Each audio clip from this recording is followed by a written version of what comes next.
to call to order the February 10th regular meeting of the Willoughby Eastlake City Schools Board of Education. This meeting is being held in accordance with Section 3313.15 of the Ohio Revised Code. Mr. Charnello, will you please call the roll? Mrs. Bear? Here. Mrs. Miller? Here. Mrs. Verdi? Here. Mrs. Schatzman? Here. Mrs. Menser? Here. We have a quorum. Please join me in saying the Pledge of Allegiance. I pledge allegiance to the flag of the United States of America and to the republic for which it stands, one nation, under God, indivisible, with liberty and justice for all.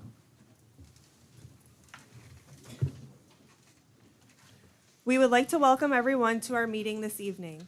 To ensure everyone is aware of the way these meetings operate, we wanted to share the following.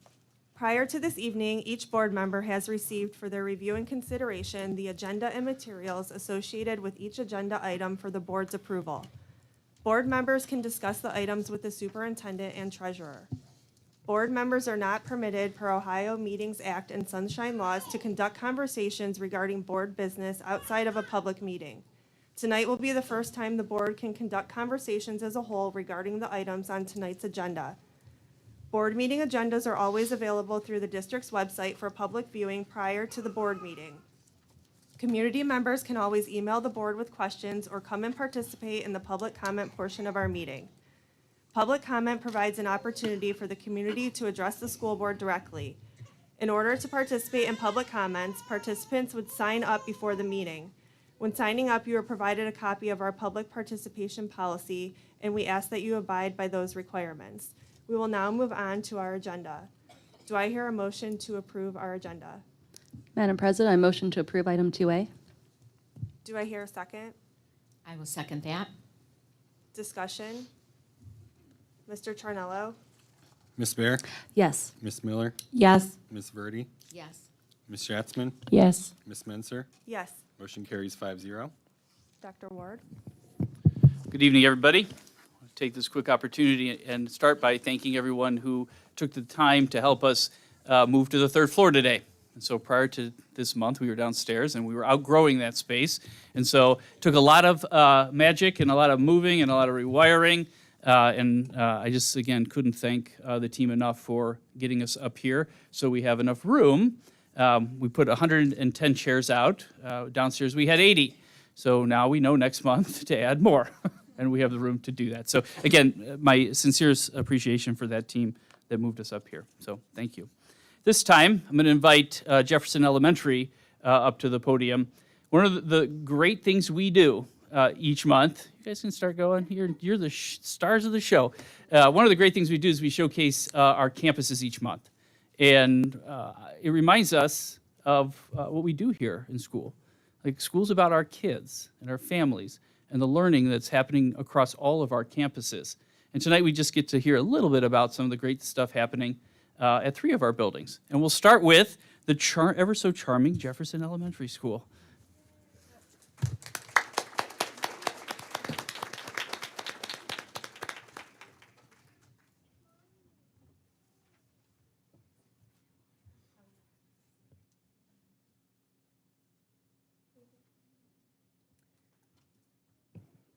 Hi everyone, I'm Candace Platt. I'm the principal at Jefferson Elementary, and I am so pleased to welcome members from our 5th grade leadership group, our Pride Pack. I also have our assistant principal, Mr. Eberly, up here, and I have our Pride Pack advisors, Miss Henrik and Miss P. Shorn. But I'm going to go ahead and let the kids take it away and tell you a little bit about Pride Pack. Hello, I'm Avery Eminger. I'm Aaron O'Neill. I'm Ava Jaworski. I'm Kaylee Stewart. And I'm Kenton Schramm.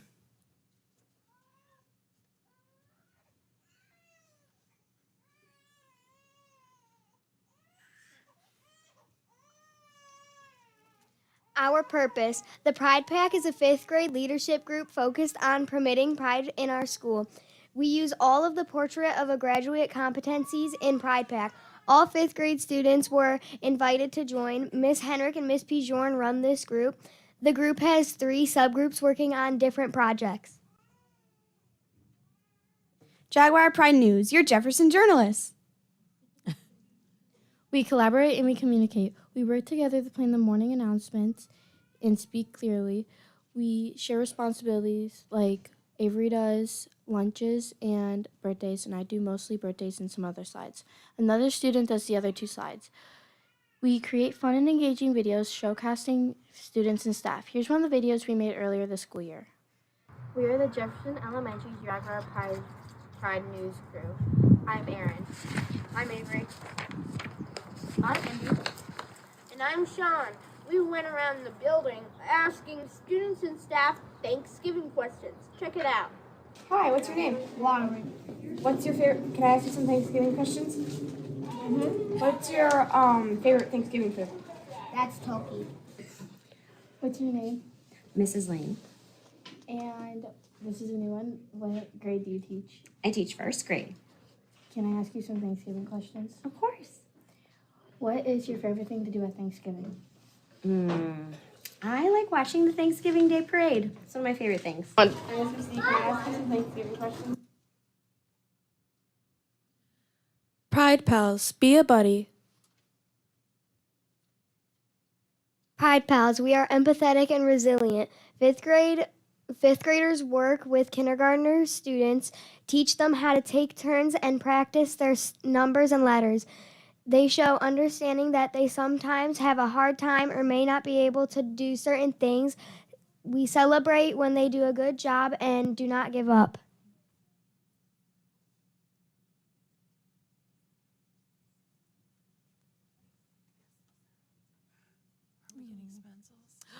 Thank you. I've always wanted a Spenzel. Fun. Thank you so much. Aw.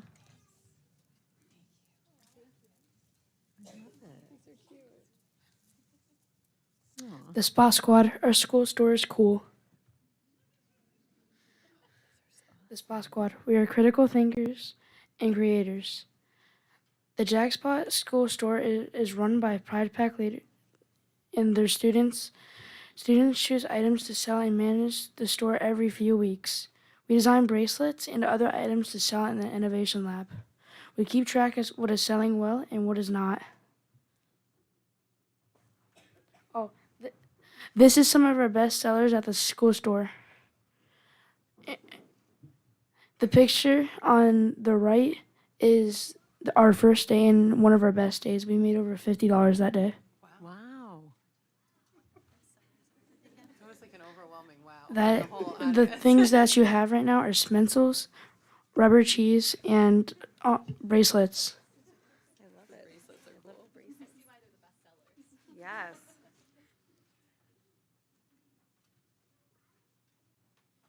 We chose to be leaders. The Pride Pack has changed us. It has boosted our confidence and helped us be better leaders. We are using our Portrait of Graduate competencies every day, and we are making our school a better place. Thank you. Thank you.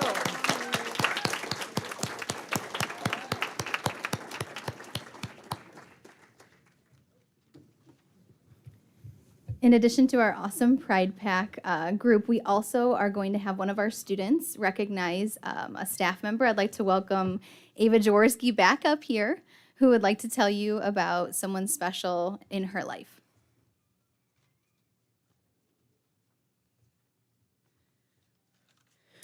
Good evening, everyone. My name is Ava Jaworski, and I am in 5th grade at Thomas Jefferson Elementary. I am here today to talk about someone very special to me, my kindergarten teacher, Mrs. Stitz. Mrs. Stitz is the best teacher.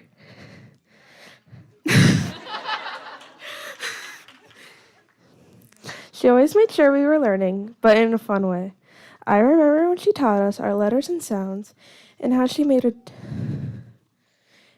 showed us the difference between sounds. For example, when I made the l and la sound, she made it easy for all of us to understand, even when it was hard.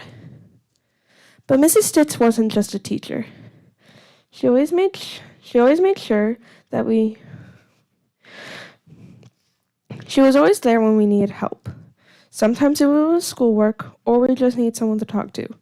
She knew when we needed a hug, and she gave the best hugs. That made everything better. She took care of us and made us feel safe and loved. She always made sure that everyone felt special. I remember when she took time to help each of us when we needed it the most. She taught me that it's okay to ask for help and that learning is fun when you have a teacher who cares. She has helped me over the year, every year, even though I'm not in her class anymore. Even though I'm in 5th grade now, I still remember how she made kindergarten the best year ever. Mrs. Stitz will always have a special spot in my heart because she made a difference in my life. She always says, once a Stitz kid, always a Stitz kid. And I am lucky to be a Stitz kid. Thank you, Mrs. Stitz, for being an amazing teacher to me and so many others, and for always being there for all of us. We love you.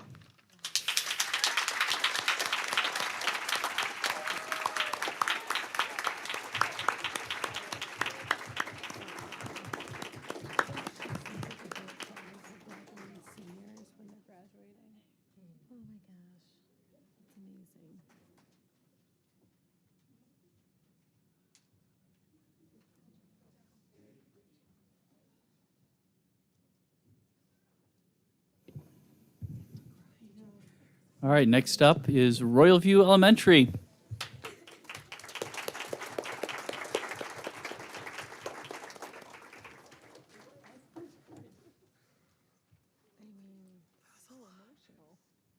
Good evening, everyone. My name is Cindy Tomasetti. I'm the principal at Royal View. And tonight I am proud to introduce 6 exceptional 5th grade students from Royal View who will demonstrate how we are implementing the Portrait of a Graduate competencies throughout our academic program. Through a series of videos and student presentations, you will see these competencies come to life through the authentic experiences and observations of our students. Our student presenters have not only embraced these competencies in their own learning journey, but have also taken on leadership roles within our school community. Allow me to introduce them and the competency they will be presenting. These students will guide us through the videos and highlight the essential competencies and how these skills are integrated. First is Leah Aho, who serves on Safety Patrol and will share insights about our collaboration competency, highlighting how students learn to work effectively with others towards common goals. Next is Jackson Leibowitz. He is one of our reliable Safety Patrol members, and he will explain the creator competency, showcasing how students are encouraged to think innovatively and express themselves in unique ways. Noah Podolsky is a dedicated member of our Safety Patrol, and he will be presenting on the communication competency, showing how our students develop strong verbal, written, and interpersonal communication skills. Mason Bell, the captain of our Safety Patrol, will present the critical thinking competency, demonstrating how our students learn to analyze information and solve complex problems. Viviana Marsico, serving on Safety Patrol, will discuss the resilience competency, showing how our students persevere through challenges, maintain motivation, and adapt their approaches when facing obstacles. And last is Olivia Hobson, serving on both Safety Patrol and Royal Council, and she will present the empathy competency, illustrating how our students learn to understand and support others while respecting diverse perspectives and experiences. Good evening, members of the Board of Education. Tonight I'd like to share how students at Royal View Elementary demonstrate what it means to be a collaborator. The Portrait of a Graduate shows that collaborators foster trust and cooperation, contribute fairly to group goals, mediate disagreements, and incorporate different viewpoints. Our youngest students show how to foster trust and cooperation through partner reading and playing educational games together. You'll see them building positive relationships while sharing ideas and working side by side with their classmates. In the upper grades, we demonstrate how to contribute fairly to group goals as everyone does their part in shared projects. Throughout the video, you'll notice students finding common ground during problem-solving activities. One of my favorite parts shows our younger students collaborating during their Thanksgiving celebration parade. This demonstrates how we support shared responsibility. Throughout the video, you'll see students working together in groups, listening to different perspectives, and helping each other learn. These moments show how we enhance our problem-solving by value diverse perspectives. Thank you for letting me share how our students demonstrate this important portrait of a graduate competency.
Good evening, members of the Board of Education. Tonight, I'd like to share how Royalview Elementary students demonstrate what it means to be a creator.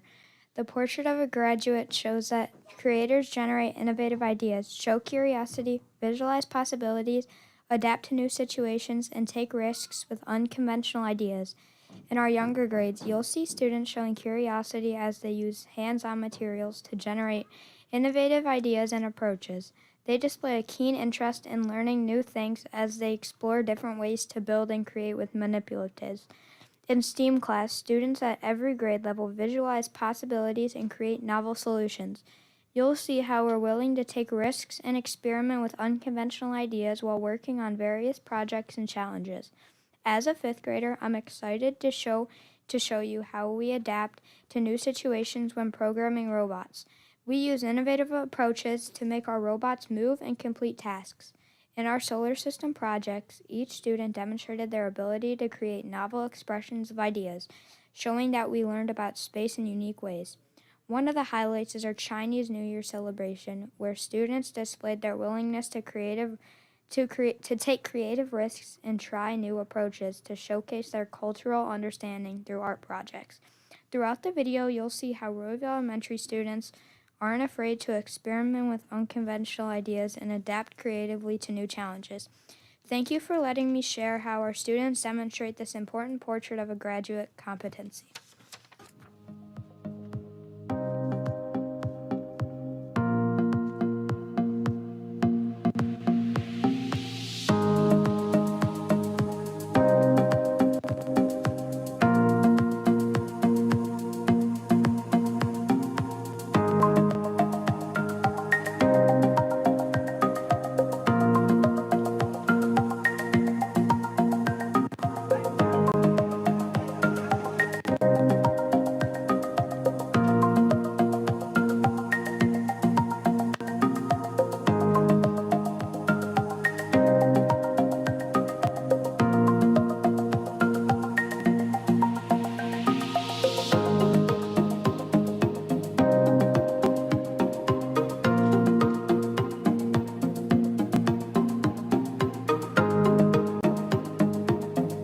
Happy New Year! Year of the Snake!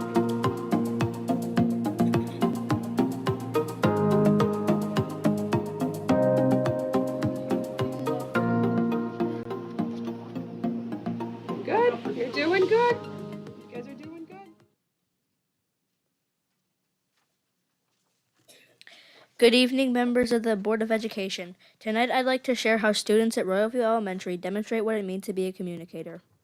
The portrait of a graduate shows that communicators need to share ideas clearly, listen actively, adapt their messages for different audiences, and use digital tools effectively. Throughout the grades, you'll see students articulating their thoughts and ideas through different types of presentations. What's special about our school is that we communicate in many ways. Some friends use AAC devices to share their thoughts and feelings, while others use sign language or music. This shows how we adapt our communication to different contexts and audiences.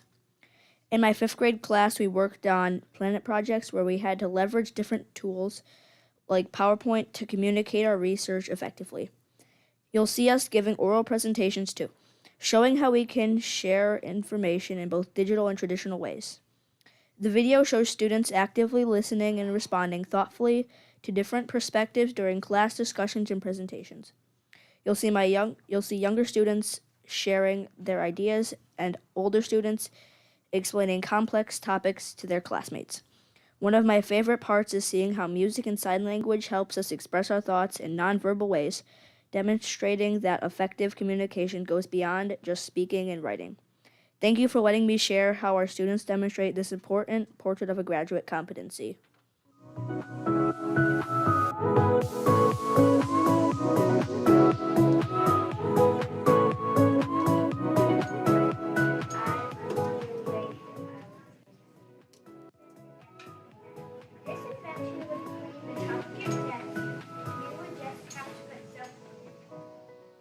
I made this robot because sometimes older people have more time using technologies. Hi, my name is Aslan. I'm a 5th grader at Royalview, and this is my sign-up for On Venus. Today I can listen about Jupiter and this is a picture of Jupiter. Facts about Mercury. Mercury has the molten core. Mercury is the in the month of January and sometimes February, the lunar calendar differs. Good morning. Hello. How are you today? Awesome. Good. Tell me something you did this weekend. Play. Truck. Play with trucks. Sounds good. Thank you for sharing.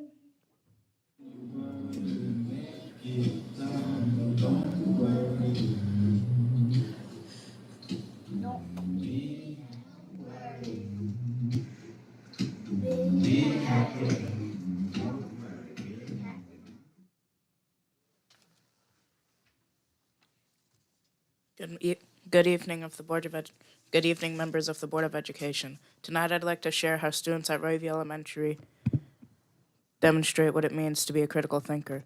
Our video shows students using logical and creative approaches to solve different kinds of problems.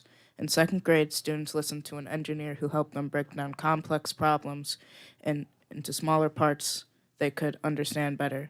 They learned how engineers use evidence and reasoning to solve real-world challenges.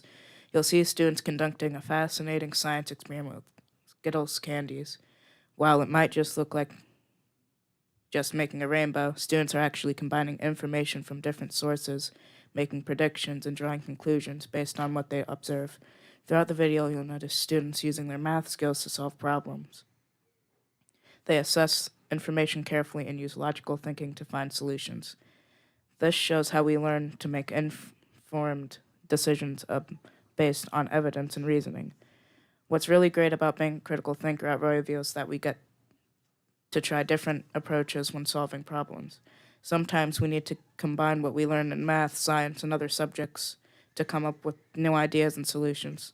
Thank you for letting me share how our students demonstrate this important portrait of a graduate competency. Problems. That's what they do. They solve problems. If somebody asks you what an engineer does, you say they solve problems. Pour the hot water in, and then the cutter is going to go all in the middle. The guy's like right down deep in the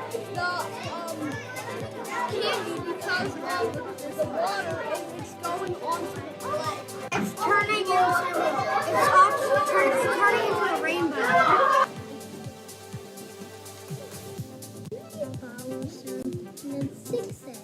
Sure, how much do you need?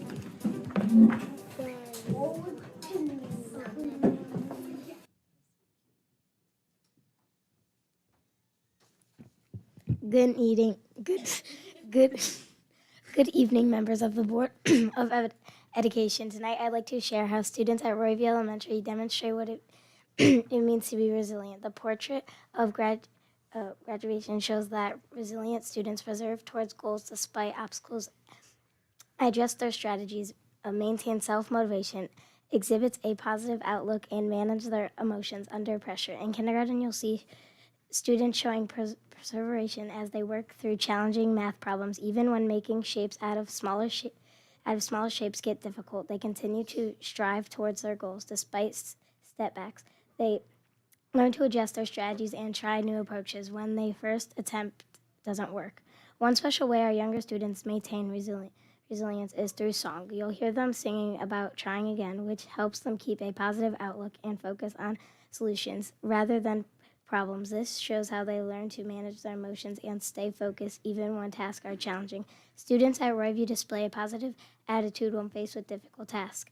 Instead of giving up, they demonstrate how to stay motivated and keep working towards their goals. They show that being resilient means continuing to try even when things get hard. Thank you for letting me share how our students demonstrate this important portrait of graduating competency.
I make mistakes, I try again, try again, try again. When I make mistakes, I try again, and I keep on going. When it's hard, I don't give up, don't give up, don't give up. When it's hard, I don't give up, and I keep on going. Good evening, members of the Board of Education. Tonight, I'd like to share how students at Royalview Elementary School demonstrate what it means to be empathetic. The portrait of graduate shows that empathetic students demonstrate awareness of others' feelings, listen attentively, show genuine concern, respect diverse viewpoints, and provide support to others. In our video, you'll see how we demonstrate awareness and sensitivity when learning about Jump Rope for Heart. We listen attentively to understand why this cause is important and how our participation shows genuine concern for others who need our help. Throughout the day, students show their care for classmates who might be feeling sad or upset. This demonstrates how we provide both emotional and practical support to our friends when they need it the most. One important way that we learn to be empathetic is through the zones of education, regulation, and self-regulation stations. You'll see students discussing their feelings and listen attentively to others' concerns. We learn to consider and respect different perspectives as we share strategies to help each other regulate our emotions. These moments show how Royalview students are learning to understand and care about others' experiences and feelings. We're going into empathetic people who can recognize when others need support and respond with kindness and understanding. Thank you for letting me share how our students demonstrate this important portrait of graduate competency. We need to have empathy and show that we care about people who have heart disease and things wrong with their heart, and this is why we're doing Jump Rope for Heart. Faces. You're feeling like number 1 is super. 2, you're feeling content. You're feeling good. You're ready to be here. 3 is silly. 4 is anxious.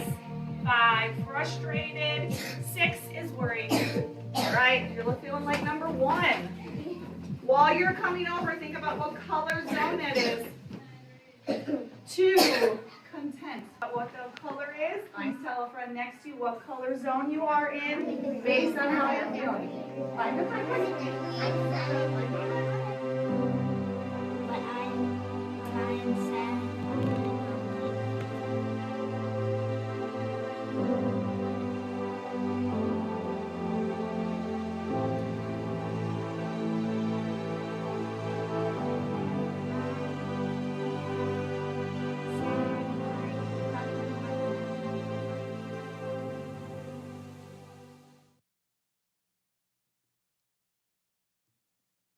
That's all.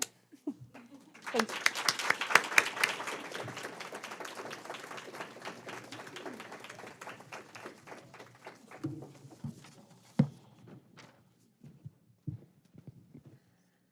At this time, I asked Jackson to stay up here because we actually polled our entire fifth grade class to ask them about teachers that meant a lot to them and how they've made a difference in their lives. So Jackson chose a teacher, and I'm going to ask her to come up, Mrs. Peters. And I'm going to let him talk about why she was chosen.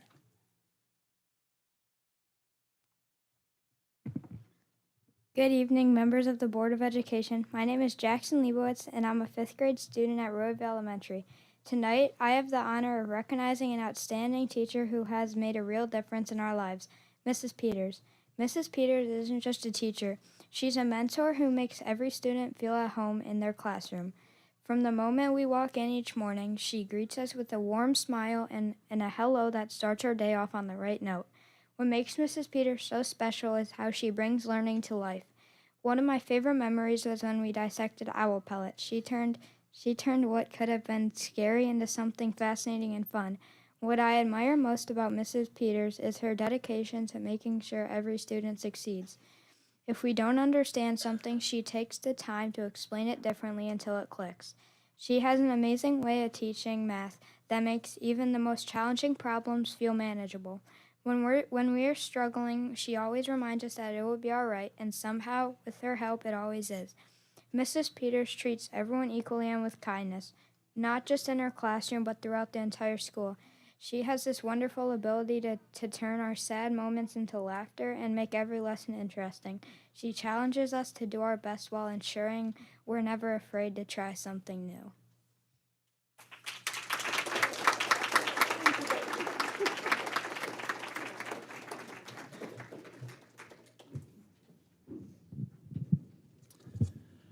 And lastly, I'd like to welcome Willoughby Middle School for our final presentation tonight.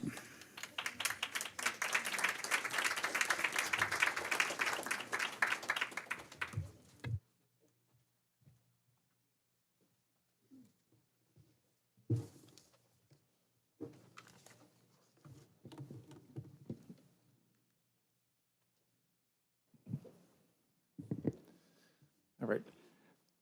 Good evening, Board of Education, Dr. Ward, and Willoughby Eastlake School community. My name is Jim Green, principal of Willoughby Middle School, and tonight we have several staff and students here representing Willoughby Middle School to highlight our work surrounding Portrait of a Graduate. Members of our school community, we have our sixth grade teachers, Michelle Bush, Vicki Godich, Chelsea Gorham, Chris Kullick, Molly Guevara. Seventh grade, we have Lindy O'Keefe. Eighth grade, Katie Riley. And we also have our Willoughby Middle School Student Superintendent, Student Advisory Council members, as well as our Willoughby Middle School Student Council leaders here.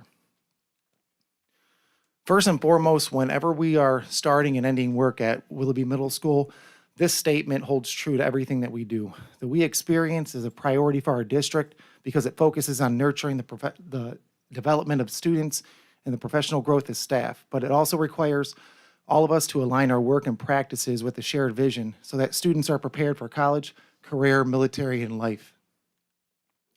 Next, this infographic, pretty much it surrounds the whole child when it comes to working with anything regarding Willoughby Eastlake with our Portrait of a Graduate. There's various competencies such as collaboration, communication, critical thinking skills, and so forth. Tonight's presentation, I think you're truly going to see all these competencies in action and the impact of the work that is currently taking place at Willoughby Middle School.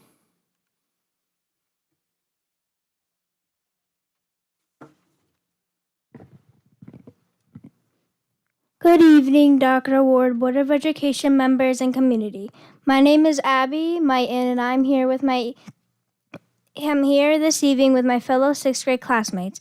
This year, Willoughby Middle School was honored to be only the second school in Ohio to receive a 9/11 Freedom Flag from the Freedom Flag Foundation. The scouts and speakers here tonight participated in the Freedom Flag raising ceremony on September 11th in the front of our school. September 11, known as Patriot Day, is a national day of remembrance. On Patriot Day, we take the time to remember the tragic events on September 11, 2001.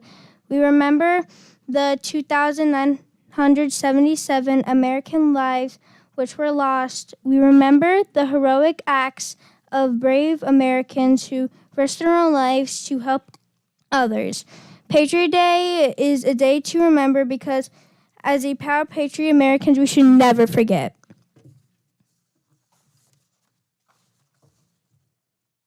The Freedom Flag Foundation is a non-profit corporation formed to establish the Freedom Flag as a national symbol of remembrance for September 11, 2001. The Freedom Flag Foundation supports the educational efforts of teaching future generations like us about the tragic events, lives lost, sacrifices made, and patriotism of American citizens on that day. The Freedom Flag that Willoughby Middle School received will be proudly raised on our flagpole every year on September 11 to fly under the American flag through the month of September. The Freedom Flag is respectfully displayed in the Freedom Flag Showcase in the Commons of our school from October to September 10 of the following year.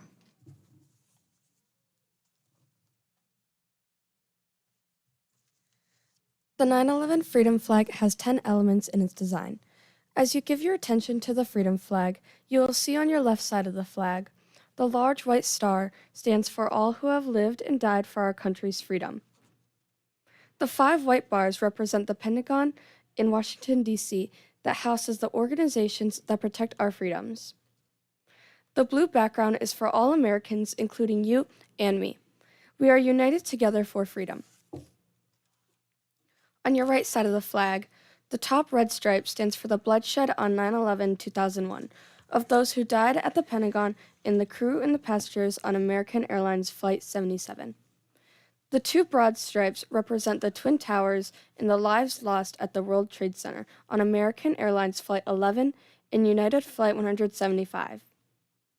The bottom red stripe stands for the bloodshed of the crew and passengers that died on United Airlines Flight 93 in Pennsylvania.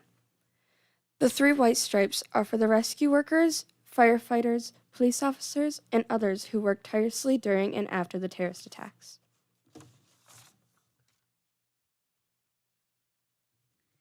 The Freedom Flag Foundation's message is to never forget. 2,977 American lives lost. Never forget. Incredible heroism by first responders and passengers and crew of United Flight 93. Never forget. Deadliest day on American soil since the Civil War. Never forget. Attack on our freedom. Painful reminder that freedom is not, oh my God. Freedom is not free. Never forget. Since 9/11, over 7,000 servicemen and women have paid the ultimate sacrifice protecting our freedoms around the world. Never forget. Today's K through 12 students and majority of college-aged students were all born after 9/11. Never forget.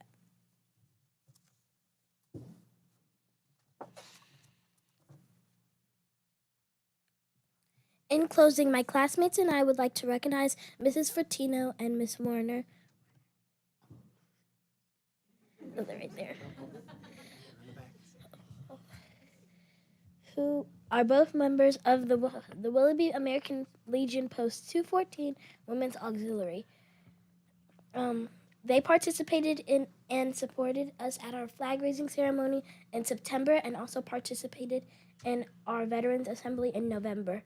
Mrs. Fratino is a member of the Freedom Flag Foundation, and because of her, Willoughby Middle School was chosen to receive the 9/11 Freedom Flag. Thank you, Mrs. Fratino and Ms. Warner. Oh, there's still more. There's still more. Oh. The Freedom Flag is a symbol that reminds us to never forget that our freedom is a gift from our country's veterans and brave men and women who are defending our country every day. Students at Willoughby Middle are proud to have the 9/11 Freedom Flag displayed at our school. We have learned how important it is to never forget. Do you guys mind walking it up here real quick before you go to your seats? So everyone can see it. Sorry.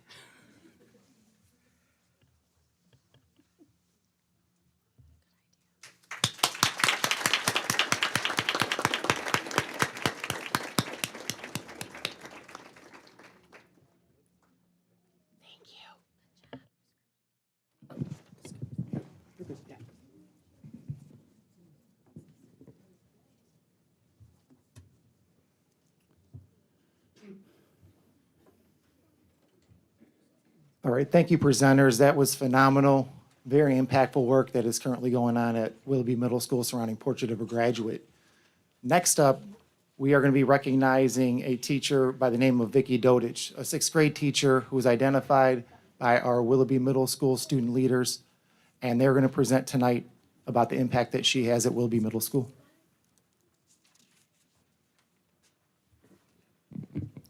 On behalf of the Superintendent Student Advisory Council and the student leaders at Willoughby Middle School, we would like to recognize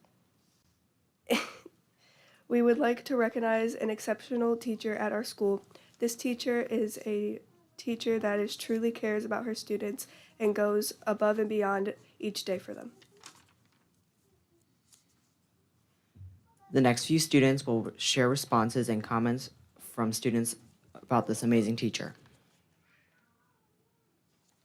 I chose Miss Dodich because she was my favorite teacher when I had her in sixth grade, and she still is. I chose Miss Dodich because she never fails to put a smile on my face, and she just shows her kindness and love to everyone she can. Miss Dodich is kind-hearted, always ready to teach, and very funny. Miss Dodich helps me when I needed it the most, and sometimes it can be hard to ask teachers for help. She puts a lot of effort into her job and is a great teacher. We would like to recognize Miss Victoria Dodich for her exceptional effort at Willoughby Middle School. Miss Dodich, please come up and accept your award.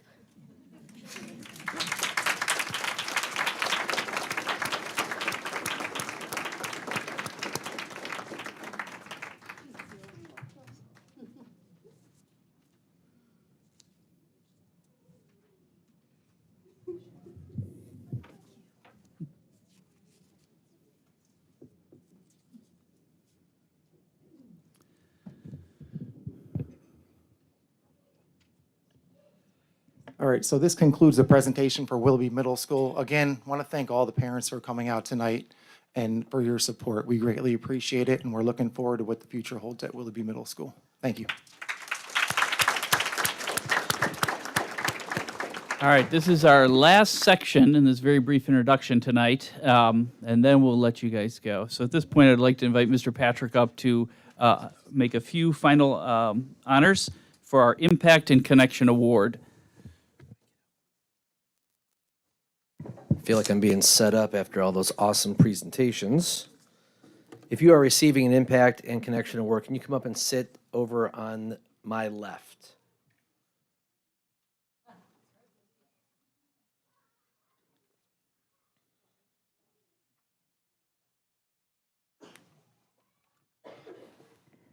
I told you were going to move, Ms. Cox. Madam President, members of the board, Dr. Ward and Mr. Tornello, tonight I have the honor of presenting 6 Impact and Connection Awards to members of the Willoughby Eastlake family. This award is a unique opportunity for any Willoughby Eastlake staff member to nominate a colleague and recognize those who are making a difference through their dedication, teamwork, commitment, all to build a positive culture in their school building and in our district. First up, we have Katie Riley from Willoughby Middle, who's going to stand. Thank you. Oh, come up to the front, Katie. Why hide? Katie teaches 8th grade social studies at Willoughby Middle School. She's also our WIDA Middle School Vice President, a lead teacher for our district teacher mentoring program, and much, much more. Here are a few things her colleagues have had to say about her. She's an amazing teacher who goes above and beyond for her students, her planning, fundraisers, and her communications with our PTO, parent volunteers, morning announcement team, and so on and so on. They actually quit writing at that point. As an educator, she relates to kids and encourages them to do their best, and she's a straight shooter with staff, and we love her for it. She's relatable, funny, and keeps kids engaged. Ladies and gentlemen, Katie Riley.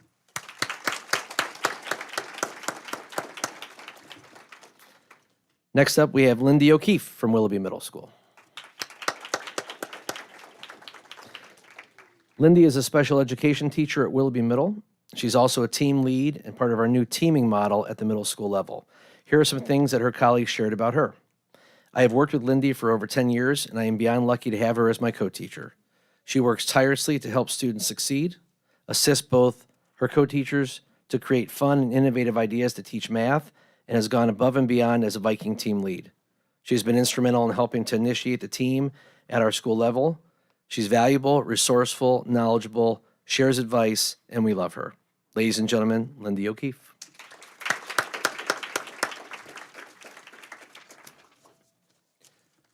Next, we have Julie Heinrich from Thomas Jefferson Elementary School. Julie teaches 4th grade, and here are some of the things her colleagues have had to say about her. Julie goes above and beyond. That's a theme that we keep hearing. For our Jaguars every day. During the school day and afterwards during bus duty, you can always find her building relationships with our students who need a little extra love and care. She goes out of her way to get to know those students who some may perceive as being challenging. Not for her. In addition, she's an integral part of our TJ PBIS team. She has boundless compassion. She works so hard. She's a great colleague and member of the Jefferson family. Ladies and gentlemen, Julie Heinrich.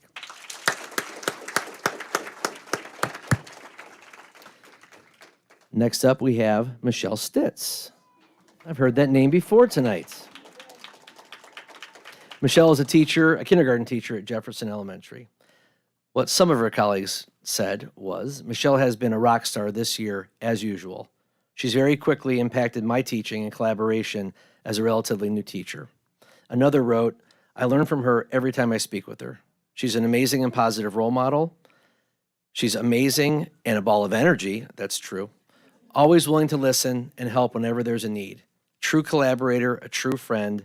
She cares so much for our kids and it doesn't go unnoticed. Michelle Stitz.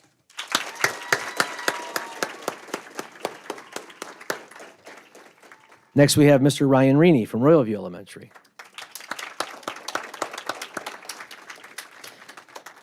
Ryan is the custodian at Royal View, and here's what his colleagues had to say about him. Ryan takes so much pride in his job.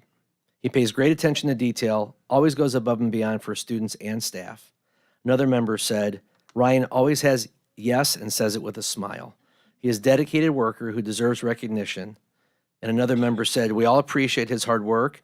He's reliable, gets everything done we need to keep the school clean and safe. Thank you, Ryan.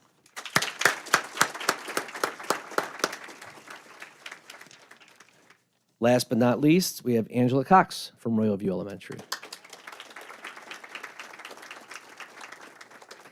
Angela teaches 1st grade at Royal View, and here are some of the things her colleagues said about her. I have had the privilege of observing Angela's dedication and commitment to our students, grade level and school. She collaborates on our PBIS committee, One School, One Book committee, creates videos for our annual Local Heroes Day, and so much more. Her creative ideas and technical support are first class. She consistently goes above and beyond in all she does, and she always does it with a smile. Royal View and the 1st grade team are better for having her. Her implementation of CKLA has really helped the 1st grade this year. She has motivated her grade level to build interacting, culminating activities, and her technology helps all of us. I know one of those people, and it's true. Ladies and gentlemen, Angela Cox.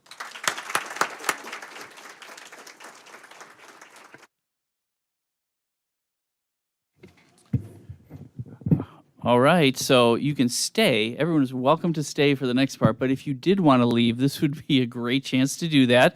That stairway over there is a good way to go down, and those 2 elevators, be patient. We've never left the 3rd floor, so thank you. Are we doing 5 minutes or, okay.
resume our meeting with item 4A. Mr. Charnello, did we have anyone sign up for public comment this evening? No, we do not. Okay, we will move on to 5A, legislative update. Mrs. Schatzman? Hi, and I'm a little bit losing my voice, so bear with me. I'm sorry. So the big news coming out of Columbus was that the governor released his priorities for the budget.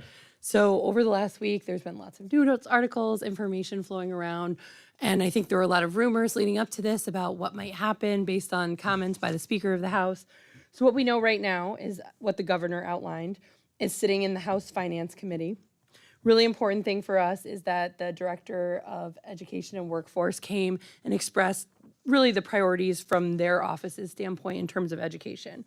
Well, I'll say the good news is as I was listening to him talk, everything he talked about, preparing students for the workforce after, making sure you have career planning all the way down to the middle level and thinking about not allowing districts to use that exemption anymore, science of reading, incorporating more of social studies into literacy. All of that is stuff I think we're actually hearing about tonight, not just stuff we're doing. So it really felt like we are in line with what the Department of Education and Workforce's priorities are, and hopefully the legislatures as well, so that we get funded properly. I think a really big thing for us to keep our eye on, and I've talked to Mr. Ciarnello about this, is the updating of the base cost inputs. So you're gonna hear people talk about a couple things. One is the Fair School Funding Plan. They're gonna say it's not fully phased in, because there's a phase in over years 5 and 6 that hasn't happened yet. And then they're also gonna say that the inputs in terms of how wealthy a community looks, so the income inputs and the property tax inputs, are getting updated. And we all know what happened to our property values recently. So that means every community in Ohio looks wealthier than it was, which makes it look like the state should pay less unless we update the cost inputs and say, but it actually costs more to educate a student. That does not happen automatically. So there's this interesting balance where in terms of our priorities in our district, it would be more advantageous for us to have the cost inputs updated than for years 5 and 6 to be phased in. So that's going to be a debate we're going to hear a lot about. We'll let you guys know. They're still listening to invited testimony in the House Finance Committee right now. So there's really nothing for us to do at this point except really pay attention and listen, because there's all these different things. Like, I haven't even heard in the news anyone talk about the fact that that the governor's budget said that they were going to exempt or take away the exemption for career tech in the middle level. But that's huge, and it is in there, and the Director of Education and Workforce talked about that.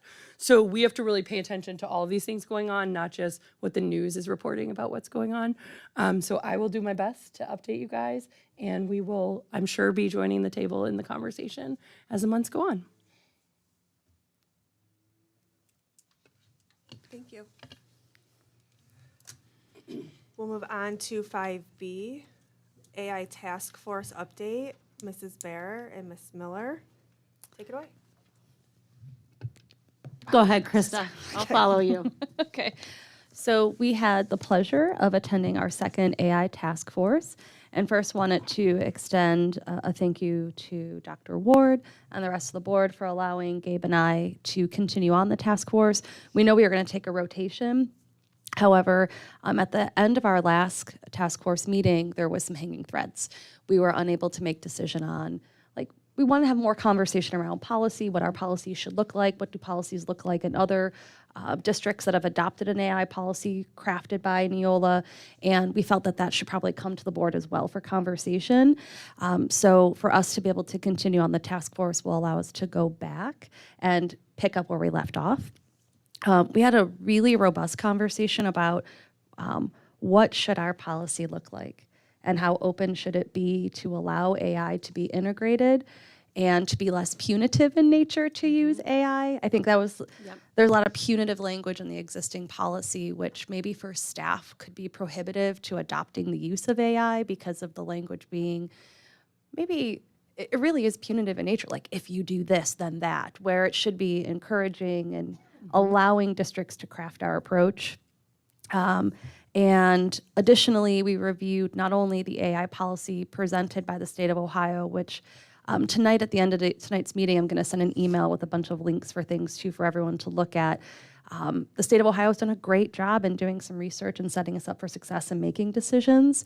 So I think we all just need to look at it and probably have a conversation about the proposed AI policy 7540.09 to see if we want to adopt that one, if there's any concerns or changes that this board would like to see in advance of a first read.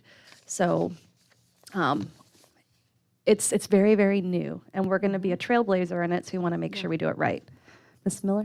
Yeah, I just wanted to add that it was a great meeting. My favorite part about it is always bringing students in and teachers, because I feel like I can sit here and listen, but I'm not really the one that's going to be doing it and really in it every day.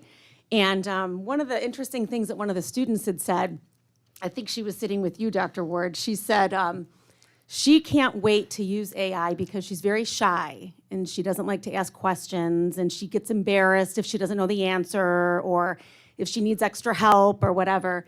And she said that she felt AI would help her because she could then go to AI and ask the embarrassing question and not be pointed out in the middle of class. And I had never thought about that, it really. And I think it's really exciting. We have a way to go, but it also was interesting to listen to the teachers as well, because they were very positive about it. They were candid, I feel like, and they brought a lot to the table. So I'm happy to be a part of it. So thank you. It's exciting. And just for the board's consideration, one of the things that maybe is more of a district administrative policy versus a board adopted policy is how can educators in our district use AI to expand or enrich their curriculum, as well as differentiate the content in their classroom to meet the needs of their student with where they're at that moment. We do have other policy that stipulates with broad language how our educators in the classroom can play with the curriculums provided. But I really feel like that when we discuss it, it really should go back to the administration. They should be creating administrative policy for AI. And then we should understand what they need, what they want, to then decide upon the board policy that we use to uphold the practices. So, Yeah, so I was going to ask, it sounds like there's sort of guardrails we would want to put in, probably at the board level, and then more specific guidance, like you're saying, at the district level, so that it can also be more flexible as we're learning about this topic. I think the guardrails we have at the board level are probably impeding what we're trying to do at the district level. So my question would just be, how do we keep some semblance of, obviously we don't want to like a teacher to be working here and their entire job is done by AI, and we certainly don't want a student who's coming here and they're taking their entire education in AI. I think that's, we want to be a different part of the spectrum. So how do we kind of honor that, as you said, and still enable our teachers and students to leverage AI the same way they would use a calculator when the internet first came, or all these new tools, right? one of the community members that's on the committee, which is a great addition, he actually works in AI. That's what his company does. And he made a really good point, and that is, you don't go home and have your older brother do your homework. You can't go home and have AI do your homework. But how is that expectation clearly provided to students, clearly provided to parents? How are parents informed and educated on what AI is and how it enhances or hinders work product? So there's just a lot of conversation. And obviously, Mrs. Miller and I are there to advise and to bring back. So we really feel a conversation around this policy should occur at a board level with all of us, as well as with the guidance from the administration and staff on what their perception of AI is and what they need to support their use of it. And we kind of want to be very forward-thinking and proactive. One thing that comes to mind for me is, this is something that's just, we're pioneering. Yes. And, I'm sure that there's going to be periodic reviews, updates, changes, adjustments, and have that strategic also, because this is, you're going into uncharted territory. Yeah. And what we may think now is working may not work down the road, so that has to be brought into focus as well, and how we could put those, like you said, guardrails up to protect us down the road, so we can make adjustments to continually improve. Yeah. So what's the suggested next step in this process then? Dr. Ward. So I think the next step is in March, we have our third AI task force meeting, and we're going to really exclusively dedicate some time to really drill into the policy conversations, because I think that was a really robust hour of policy discussion we had, which is something Sure. rarely comes out of anyone's mouth. So like I left like, wow, this is really impressive conversation we were having. We also think we're going to kind of create a subgroup internally of just educators to start talking about AI practice. And we're going to really launch some of that work next year. One of the things we're going to lean into is kind of this, guiding belief of continuous learning and continuous improvement, so that we can just invest in learning together about how it's going to impact the classroom, the outcomes, and the opportunities we have for kids. I've been doing this 25 years. I can say that the rate at which artificial intelligence is moving is perhaps one of the quickest innovations I've seen in my professional career, and its impact on everything in our lives is going to be quite substantial. And so as a school system, I'm pleased to say we're out front. We're one of the few districts leading this conversation right now. And number two, we're going to think about how we can accelerate all of the best practices we know work in education that were very difficult for us to do in the past. And so 2 groups, we'll have the policy group follow up in March, on track by the end of the year to bring something hopefully to this level. And then the work group internally that will begin experimenting and using some of the tools out there. And then, again, learning as much as we can for next November of 25. We'll host some sort of internal AI summit on our PED day internally in the district. So we're on track. It's been a great group, and I want to thank both you guys for helping facilitate that. Again, a pretty high-level conversation around policy. Thank you. And to be clear, you personally, Dr. Ward, served on the committee at the state level that made the recommendations and I think hosted and had the first AI summit in Lake County or all of Northeast Ohio or something. So you yourself are an expert on AI. And hardly an expert, but definitely intrigued by the fact that when I speak to ChatGPT or any AI, it's much nicer than most of the conversations I have with humans right now. But all joking aside, I think WillBe was represented at the state level as Ohio put out their model policy around AI and its impact, not just in education, but in the general economy in Ohio and the workforce. And so Ohio is actually out front of this conversation as well at the state level. And again, WillBe's got to share our perspective at the table as part of that first draft that the AI task force has been looking at. So exciting stuff. Again, I think it's been pretty impactful. It's going to allow us to do things that in my professional career have been something we've always tried to do, personalized learning to the individual based on your interests to drive your learning. It's closer today than it's been in probably my career. One curiosity question. Is there any district that's, a couple steps ahead of where we are on this? Yeah, I don't utter any blasphemy here, but I will say that Hudson's done some work around the AI task force, and then Nordonia has done some really good work with engaging teachers and put a nice framework together that we can take a look at to see how we can take it and, again, do it better. So definitely leaning into our professional colleagues around Northeast Ohio to see who's willing to take this leap out there. And how does it feel being an expert on that? I asked ChatGPT. Fake it till you make it kind of thing? Yeah, that's right. So our last recommendation that Mrs. Miller and I chatted about after the meeting was there's currently 7 early adopter districts that are supporting not only with Dr. Ward, but with the AI task force at a state level. So it may make sense for us to take those 7, reach out to those boards and say, what are you doing? How are you doing? What policies have you adopted? What conversations did you have? If you've rolled it out, what have you learned? And then use that information to make decisions for us. I think that would be great, and that would also answer the question of if these are the districts that identified at the state level, what are they doing that we haven't thought of? Which Yeah. I'm guessing is not a lot, but we always want to be watching.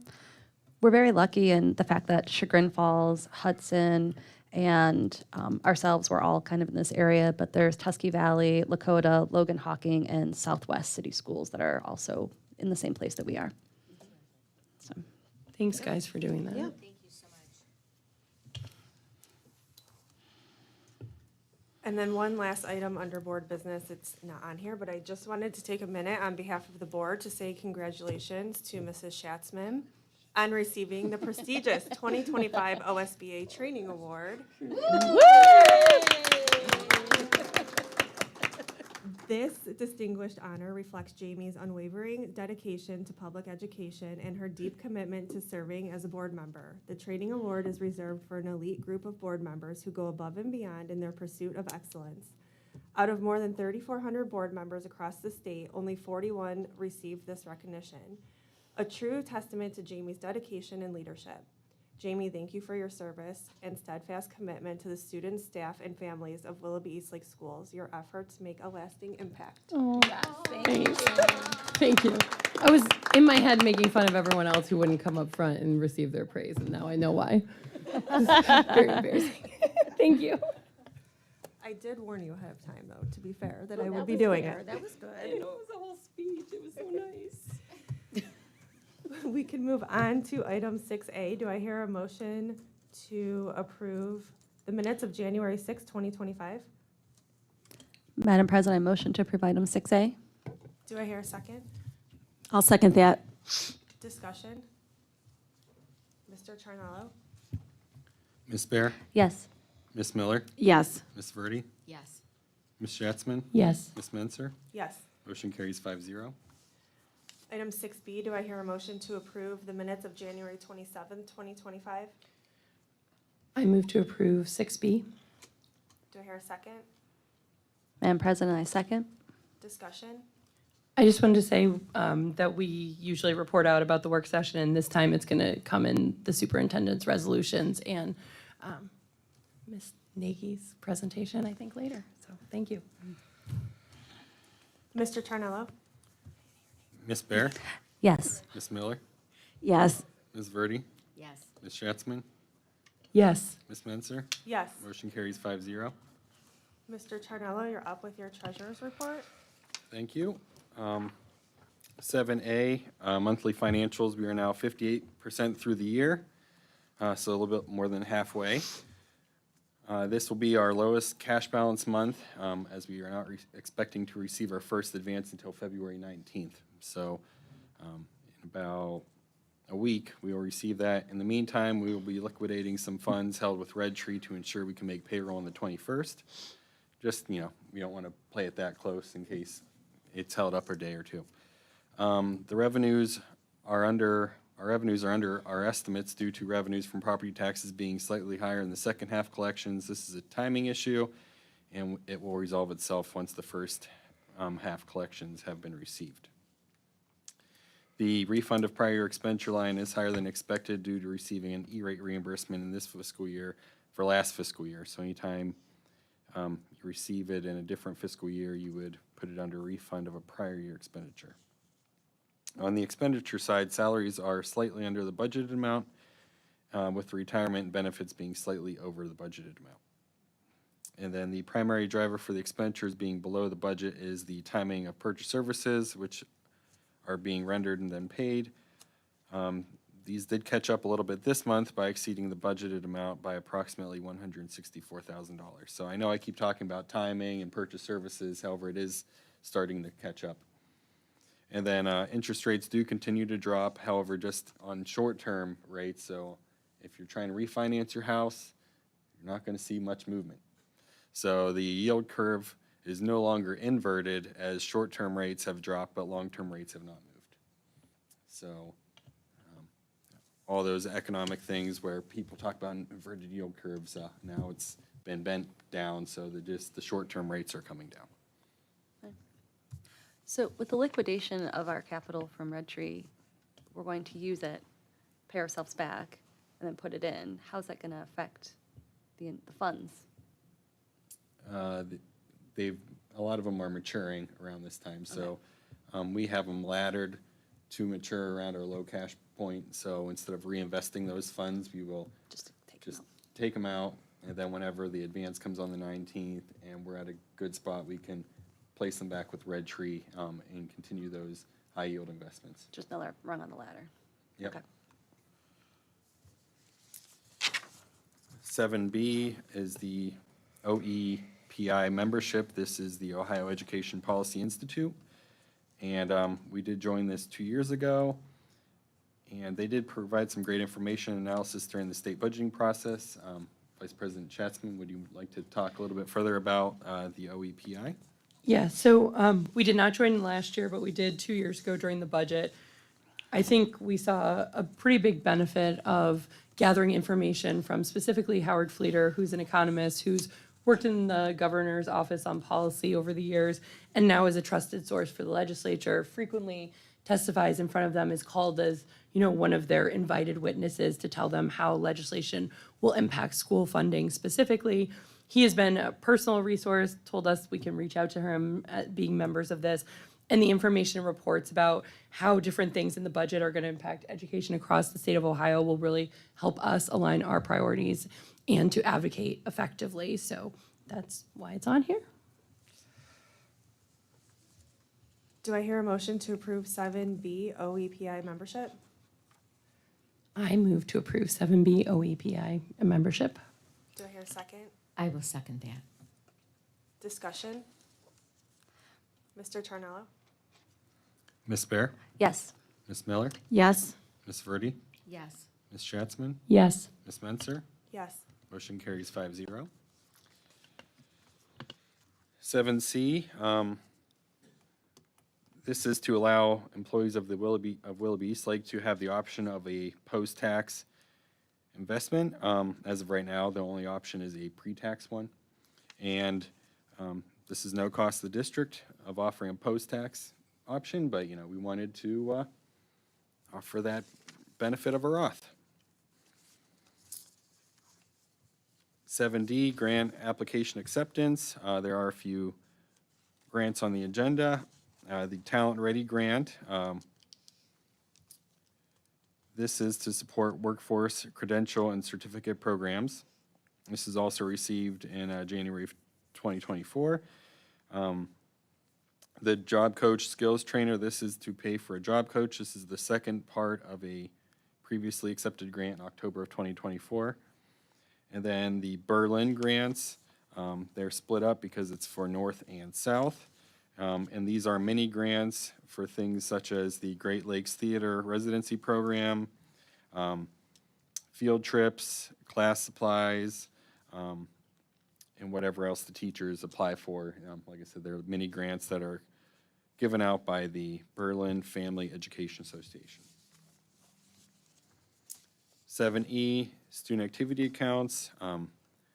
These are to account for budget changes for the Berlin grants, the School of Innovation, Royal View Council, Courtyard, the Vail Foundation, and the 8th Grade Club. And then 7F, purchase orders. Anytime a service is rendered prior to having a purchase order in place, and it exceeds $3,000 and needs the board approved. So in this instance, tuition services were provided for a student at Montgomery County.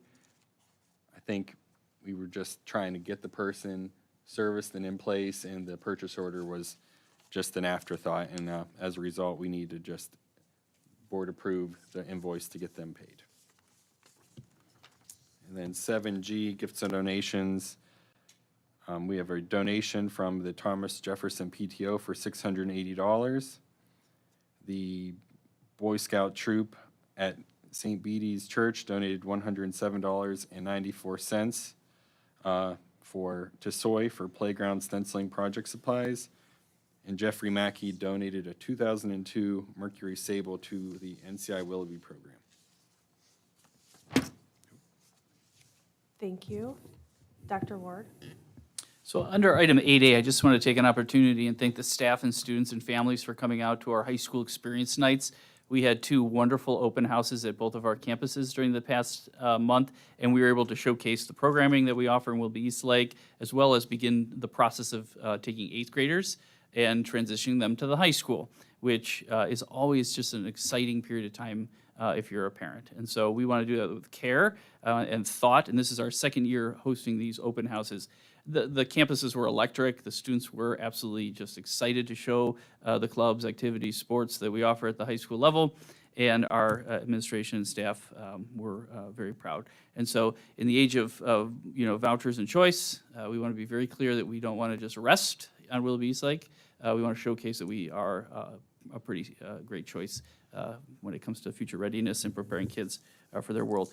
And we also had a lot of new families attend, and we got some great feedback, so it was a good night. For 9B, second semester, just really quick, we'll have some particulars about some of these events coming up soon, but this is getting to the fun part of the year with the last 4 months of school. We have the middle school experience nights this year that we're adding, so if you're going from 5 to 6, we're going to add experience nights for parents that will be transitioning their kids to the middle level, because that's also an equally exciting transition for kids when you end elementary school and have to go on to middle school. So look for those soon. We have State of the Schools in March. A little different format this year. You won't have to listen to me drone on for a long time. It'll be very brief, and then we're going to showcase kids and some of the great things happening across our schools. Art Splash is coming up. We have our retirement reception, scholarship night, top 10 academic celebration, our preschool graduation, north-south graduations, our steering committee meetings. The parent advisory group will continue to meet 2 more times. Our student advisory group will meet 2 more times. We meet with the mayors quarterly. We have 2 more PLCs with our mayors from our surrounding cities coming up. And we also have 2 remaining safety PLCs where we gather with all the police chiefs, fire chiefs, and safety personnel. We most recently met with them on Monday. Wonderful partnership to continue to ensure that our students and families we have safe practices in our campuses.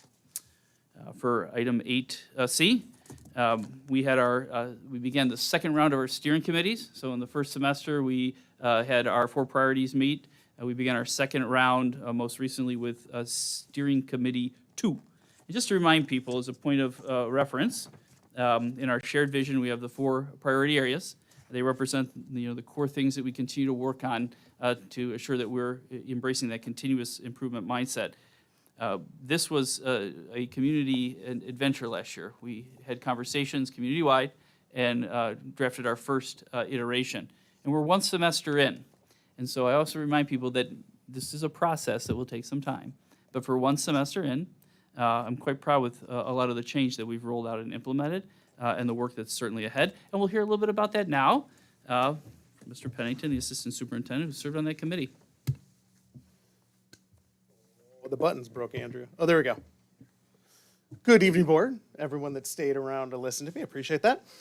So as Dr. Ward said, on this strategic vision road trip that we're on, our destination is a graduate that's had learning experience that support the growth in the competencies of the Portrait of a Graduate, has had the opportunity to leverage their agency in learning, and has had access to career exploration and rigorous standard-based classes. But we know that it's not just about that destination, it's about the journey. And priority 2 is really about making that journey worth remembering for our students and our staff. So at our second meeting, are my slides going to work, Andrea? Oh, that's awesome. Oh, I got a clicker too. All right. So the we experience from the strategic vision is kind of framed by these ideas. Nurture the intellectual, emotional, and physical development of students, support the well-being and professional growth of the staff, and enhance opportunities to prepare every student for college, career, and military, and life. And our focus areas for these 2 years have been fine arts and athletics, student leadership and wellness, staff and student recognition. So going back to September 30th, when we had our first meeting, that meeting was really about framing how we were going to do this work, challenges, stakeholder groups we should talk to, some of the specifics that the steering committee felt we should attack.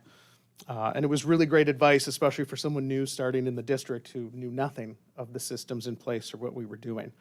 So we took that information from the first meeting, and then we took a little bit of patience, because priority 1, the learning priority, we had a lot of things roll out this year, and we really had to see how those fit into what it meant to be a learner in our district. So elementary STEAM classes, flex courses, PLCs, teaming at the middle schools, career exploration, and this whole idea of student agency. And so looking at how all that fits into learning, taking the advice of the committee from the first meeting, we really got to work this year in setting some great things up. In the world of athletics, worked with our athletic directors, and we started to look at our athletic code of conduct, which was last revised in 2007. I think we actually had 5 less sports then. And we used that as kind of the gateway conversation to talk about what we were as an athletic program. What was our vision, our mission? Why have athletics? And we came up with a framework for an athletic program profile, and we're going to be rolling out some open gym dialogues with student athletes, parents, and our coaches to really get to the heart of athletics and how that fits into what we are as a district. Until you name something, it's very hard to work towards it and to understand why you're doing it. And so those will be great. Once we have those conversations filled up and done this spring, we'll have a standard for our expectations of student athletes. We'll have a coach profile for what coaching excellence looks like for us.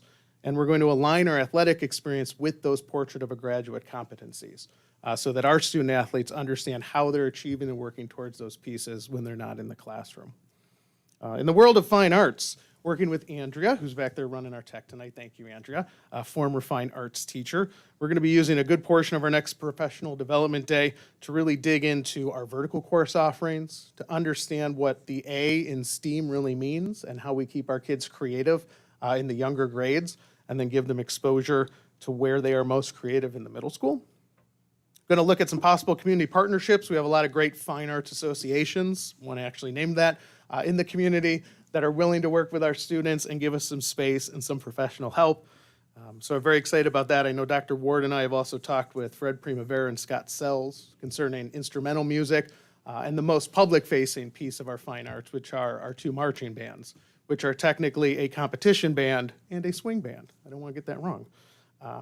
So we're really excited about that. In the world of student support, Heather Dodd and her team over in Pupil Services took a lot of time to organize and analyze those opportunities we have for our students across our buildings.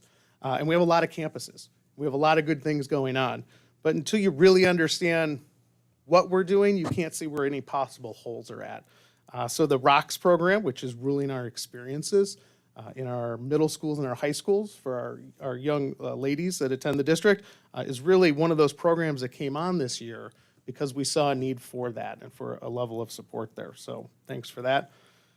Earlier tonight, you listened to Mr. Patrick give out some more Impact and Connection awards. So that's really when we're looking at our staff recognition and how we're starting to recognize our leaders.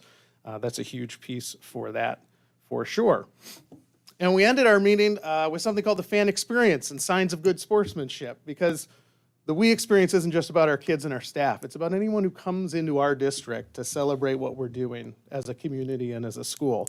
And we want to make sure that those expectations of our fans are out there and proud and loud. So we worked on some verbiage and some ways to create some signs to put in our gyms and our other athletic facilities, just gently reminding folks that we're here for the kids and there's no NBA scouts watching your child play at the moment, and that our referees are fleeting and we have less of them, so we need to be kind to them as often as possible. And just, making sure that all of us are in it for our students and for what's best for them. Board members. Mrs. Verity? Again, I'm being redundant for what Gabe said, is the fact that we got some input from the inside of the school, and we had a variety of us that gave different perspectives, and that was very helpful. And yeah, it was really good to collaborate together and coming up with some great goals and visions and where we want to go. And I want to repeat that as far as, we're basically identifying what's missing and how we can improve on these things. And, that takes so we're getting input from the students and the teachers, the parents, us. And so it was really good. I got a lot out of it. And it was a lot of fun too. It was a lot of fun. Put our thoughts together. Well, I have to thank Heather and Gina for the fun. They bring the creativity to it. I talk a lot. It was a great meeting. Thank you to yourself and the other staff members who helped facilitate it. A few things that I thought really resonated for me is we also have another member of our music community who serves as an educator in our district who also gives feedback. We also have a student that is in a band, jazz band. There's Michael, yeah.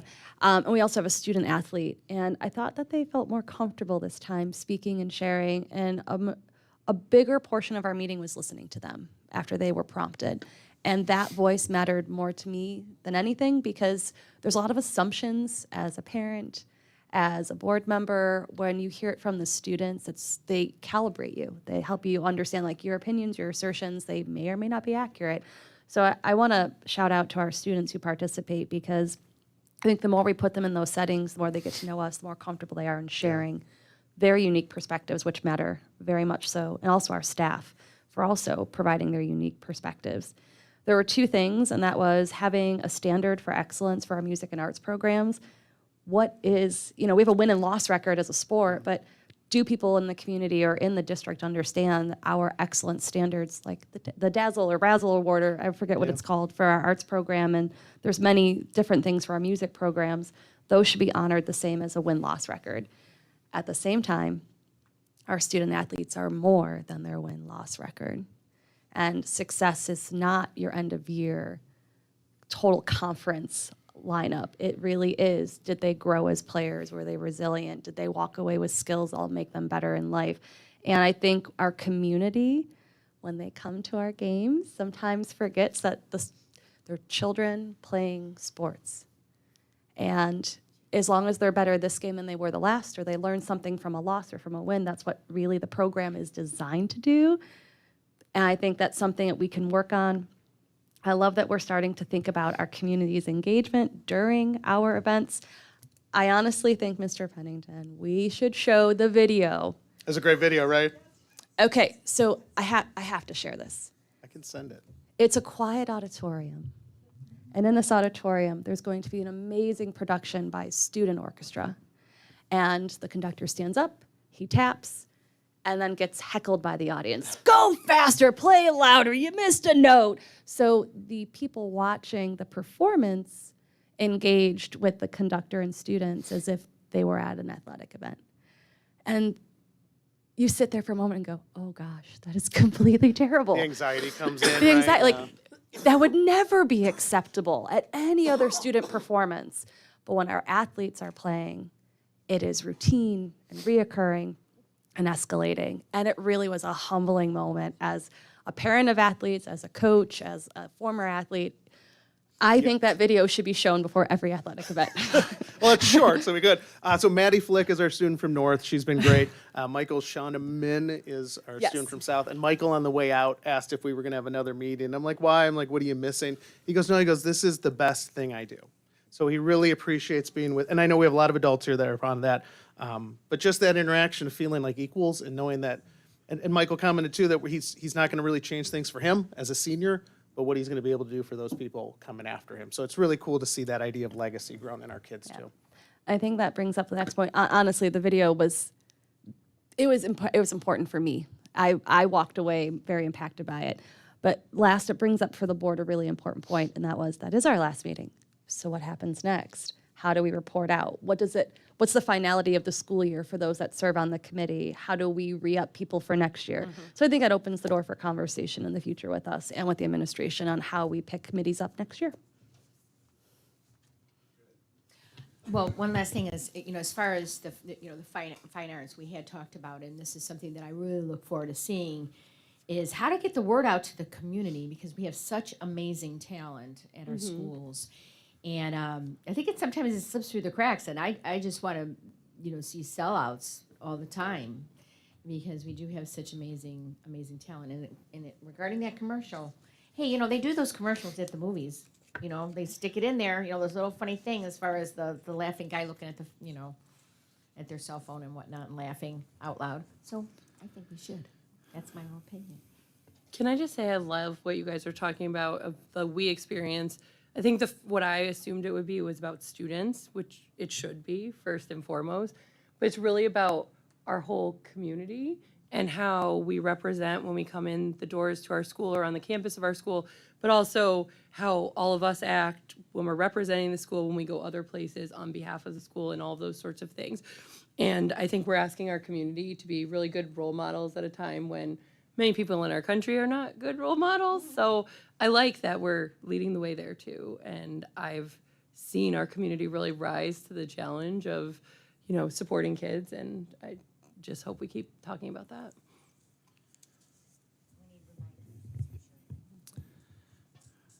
As if this couldn't get any better, next up is Ms. Nagy, the Director of Teaching and Learning.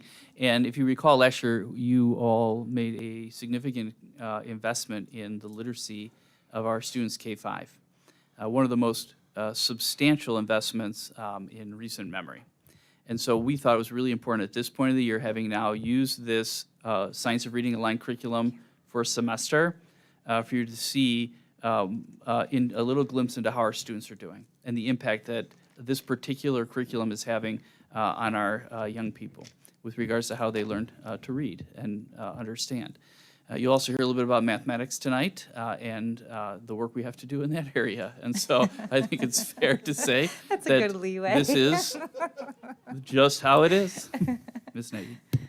Thank you, members of the board and the community, for giving me the opportunity to share some exciting news out of the curriculum department. So, as you know, we are in the midst of year one implementation of two different curriculum resources, one K-5, CKLA, and then Math 6-8. So I just want to talk a little bit not only about data, but about the exciting experiences that our students are engaged in, and just give you some updates. And also thank you for your support, because your commitment to adapting this program was, it opens up opportunities for our students that they will remember for years to come. So, and some of you are seeing that firsthand, which is very exciting. So I'm going to start with CKLA. So we'll start with the K-5 adoption. And before we jump into any data, I just wanted to share a little bit with you here on this slide about the alignment, student-driven skill practice. And you can see how there's specific skill coverage that spans across the grade levels. So they're aligned to the CKLA progression, and vocabulary and comprehension, if you notice, starts in kindergarten. So it starts in kindergarten and continues across the entire span. And it's very exciting to watch the development firsthand. And then I thought it was important to revisit the reading rope. I don't know if you're familiar with Scarborough's reading rope, but it is, this is a nice visual to kind of show how literacy instruction has evolved. And the strands, as you may know or not, are interconnected and mutually supportive. So strong word recognition skills enable efficient decoding, which frees up our cognitive resources for language comprehension. And Amplify CKLA addresses all strands of the rope, leading to skilled readers and writers. And students must have a strong foundation first with phonemic awareness and phonics skills, and we're seeing that. So that's what I would like to show you in the next slides. So here, well, before we talk about this, we monitor progress, so we give a diagnostic at the beginning of the year right away, and then we monitor progress mid-year and then end of year. So you'll see BOY beginning of year, MOY middle of year, and then we don't have end of year yet, but that's super exciting to think about. So on this slide specifically is dedicated to phonemic awareness growth. This data was based on about 13 weeks of instruction, so in just a short amount of time, a lot of growth. Phonemic awareness just refers to the ability to recognize units of sound and blend them together into words, so rhyming, blending, segmenting, students' ability to manipulate sounds, add sounds, take sounds away. So here on these slides, you'll notice in kindergarten, at the beginning of the year, we had about 75% of our students enter kindergarten either below or well below benchmark, 75% of our students. And so in the top bar, we're 24, 25 BOI. And then if you look to the next line, in the middle of the year, so that decreased to 52%. So quite a lot of growth. And in both of these slides, this one and the next one, our goal is to see the red decrease, yellow decrease, green and blue increase. And so that's the good stuff we're looking for. And then in first grade, 57% of our students were either below or well below, and that 57% decreased to 38. So mid-year, 48% of our students are either at or above benchmark in phonemic awareness measures, and in first grade, we're at 62. So we're definitely moving up. How does this relate to, like, a lot of people hear about proficiency because that's, I know, what's on the state reports. But since this is just phonemic awareness, this is a component of proficiency? Just one component. Okay. So the assessment is made up of several different ones. But because this is so important to the foundational skills and the primary years, I thought it was important. And, having gone through this adoption and progression in a prior place in a former life, it's very exciting because in kindergarten and first grade, the amount of growth that we see is leaps and bounds. And so this is only after 13 weeks of instruction. Imagine what we're hopeful to see by the end of the year. Did you want to add anything? Okay, so then I'm going to move on to our next slide. And we wanted to give, more than just a snippet into kindergarten and first. So this shows first, second, third, fourth, and fifth. And this is a focus on oral reading fluency. So reading grade level text fluently and accurately, and students must have strong accuracy skills to be able to decode and read fluently. Again, our goal is to see the red and yellow decrease and the green increase. And this is pretty remarkable. One thing I've noticed is the amount of writing has changed that's coming home. Is like, I have a fourth grader, but Yeah. is that consistent across the board? Is that because writing is tied into the literacy measure, correct? It is, and we've also dedicated a lot of time and effort to additional professional development using the Writing Revolution, which is it's not a curriculum, but it's a resource for teachers to teach as it's like a structured reading approach or structured writing approach. So that like that together with what CKLA provides, we're definitely seeing, because students are asked to write a lot. They're asked to write multi-paragraph essays at a young age. And so we're trying to get them to where they need to be. May I ask, the blue number all the way to the right, so like 436, 430, 4... So that's the number of the number of students that were tested. Okay, just making sure. May I ask, what does our staff say about how the curriculum has supported their ability to move the needle on performance? Well, I think it's fair to say that in year one of any implementation of a new curriculum, it's uncomfortable. But these numbers are a direct reflection of the dedication of our staff and leadership too. This is a big undertaking.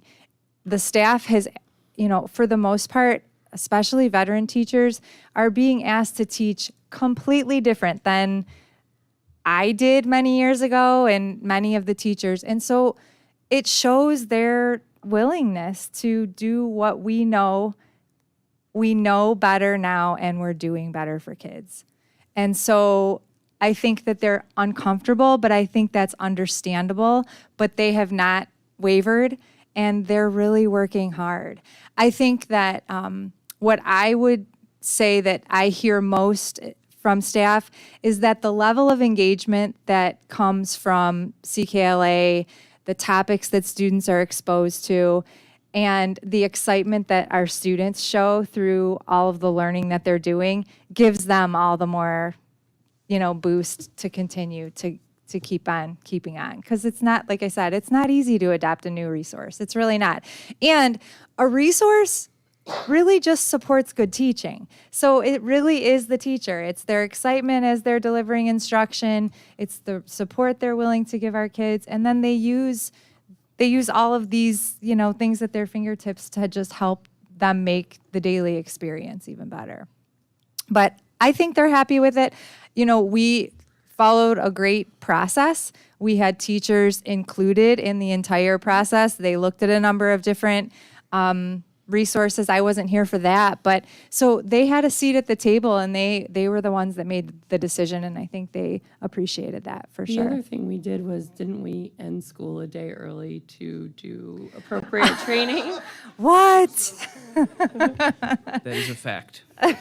Well, I do think that's an important part, is that we didn't say, here's a new curriculum. No. We gave time so that people could be exposed to it and then have the entire summer. You're right. Which I don't think we would have done this in 13 weeks if we had just started school and said, here's your new curriculum. you're You have right. a PD in October or Yep. whatever it was. I think any teacher, I mean, it just makes sense. Anything you are asking a professional to do is really dependent upon the support you're giving them. And so we had professional development at the end of last year, and then we started the year with additional. And I'm going to get to that in a couple of slides, because it's not ending. We have to continue to support the efforts of the teachers and the principals too, because their role in this is very, very important. So, I'm sorry. chime in for Oh, yeah, of course. I've been in Longfellow when they've done the culminating activities, and it is so fun for the kids. It really the is. excitement, and it's fun for the teachers, and just to see the different things that the different grade levels do on different units when they end. The kids are just so excited around this curriculum. This resource exposes students to topics that would seem a little beyond their years, but they do it in an appropriate way, but on purpose, because students are excited and engaged in topics that do seem old for them. And when they're able to get immersed into experiences and actually become part of, things that they never learned before, and even the teachers are learning new things as they're teaching it. So the culminating experiences are by far the most exciting, and those are the things that keep everybody going from one unit to the next, looking forward to what's to come. But to see students, talking about the ways that the digestive system work and the nervous system, into detail as a first grader is pretty impressive. So just to go a little bit further than the data that we shared here, phonemic awareness and oral reading fluency, I want to talk a little bit just about the addition of the way CKLA allows us to use what their program is called M-Class. And it gives support for Tier 1, 2, and 3 instruction. So our goal this year is to really spend time solidifying and improving Tier 1 instruction in the classroom. Every student is able to learn. Every student gets exposed to this curriculum. And so then, we're building strong foundational skills. They're developing background knowledge and vocabulary. And then the engagement boost is also done through the rich and diverse content. And then what we use is the universal screener. So that's the diagnostic. It's targeted and teacher-led. And then we're monitoring progress through the PLCs. So the mid-year data, let me go back to the beginning of the year data was collected, and then whole group instruction, and then small group instruction through what's called win time. And then mid-year data, they recollected, refocused, and then restructured the groups, all based specifically on student need. So then in Tier 2, it gets a little bit more targeted as the tiers go on. And then intervention is, staff-led. Students are placed into small groups using the M-Class data. And then we use Title I teachers, sometimes intervention specialists, just a number of support people. It's an all-hands-on-deck approach. So it's our kids, not necessarily just my kids or your kids. It's really nice to see the collaboration that's taking place through the PLCs at every grade level, in every single building. And the principals are doing an amazing job leading that as the instructional leaders. I'm very impressed by their work. So for example, it's like the 5th grade teachers at a school would get their numbers for their students, like what you just showed us. Mm-hmm. And then they would also have the granular of every single individual student, how they did. and they would be meeting to learn things about like the entire grade level and what's working, as well as targeted students who need extra support in certain areas. Correct. So it's kind of like I said, a all hands on deck approach where, maybe we're gathering as a collaborative group of teachers and I have a student that's struggling in an area and I've tried certain things that don't seem to be working. And maybe you have an idea that you're giving me. Also, we share students. So the whole fifth grade, if you will, is, the data is collected and then the groups are created strictly by data. And so you may have students during your win time, not during the other parts of the day, but during your win time, you may have students from my class in your group, but the focus is the same skill, the same deficit, the same intervention. And so that the groups are all targeted. Thank you. Mm-hmm. So I just wanted to share because beyond the data, there's so much to celebrate. And, we mentioned the high level of engagement. The knowledge building curriculum, it's comprehensive, it's big, it includes a lot. But there's a lot of connecting to the text. The students are, immersed in the text.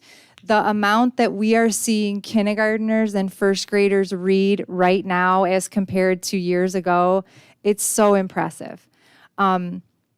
So basically what I love about it, and I think we would all appreciate, is that it offers all students equitable access to building knowledge about the world, and that's exciting to them.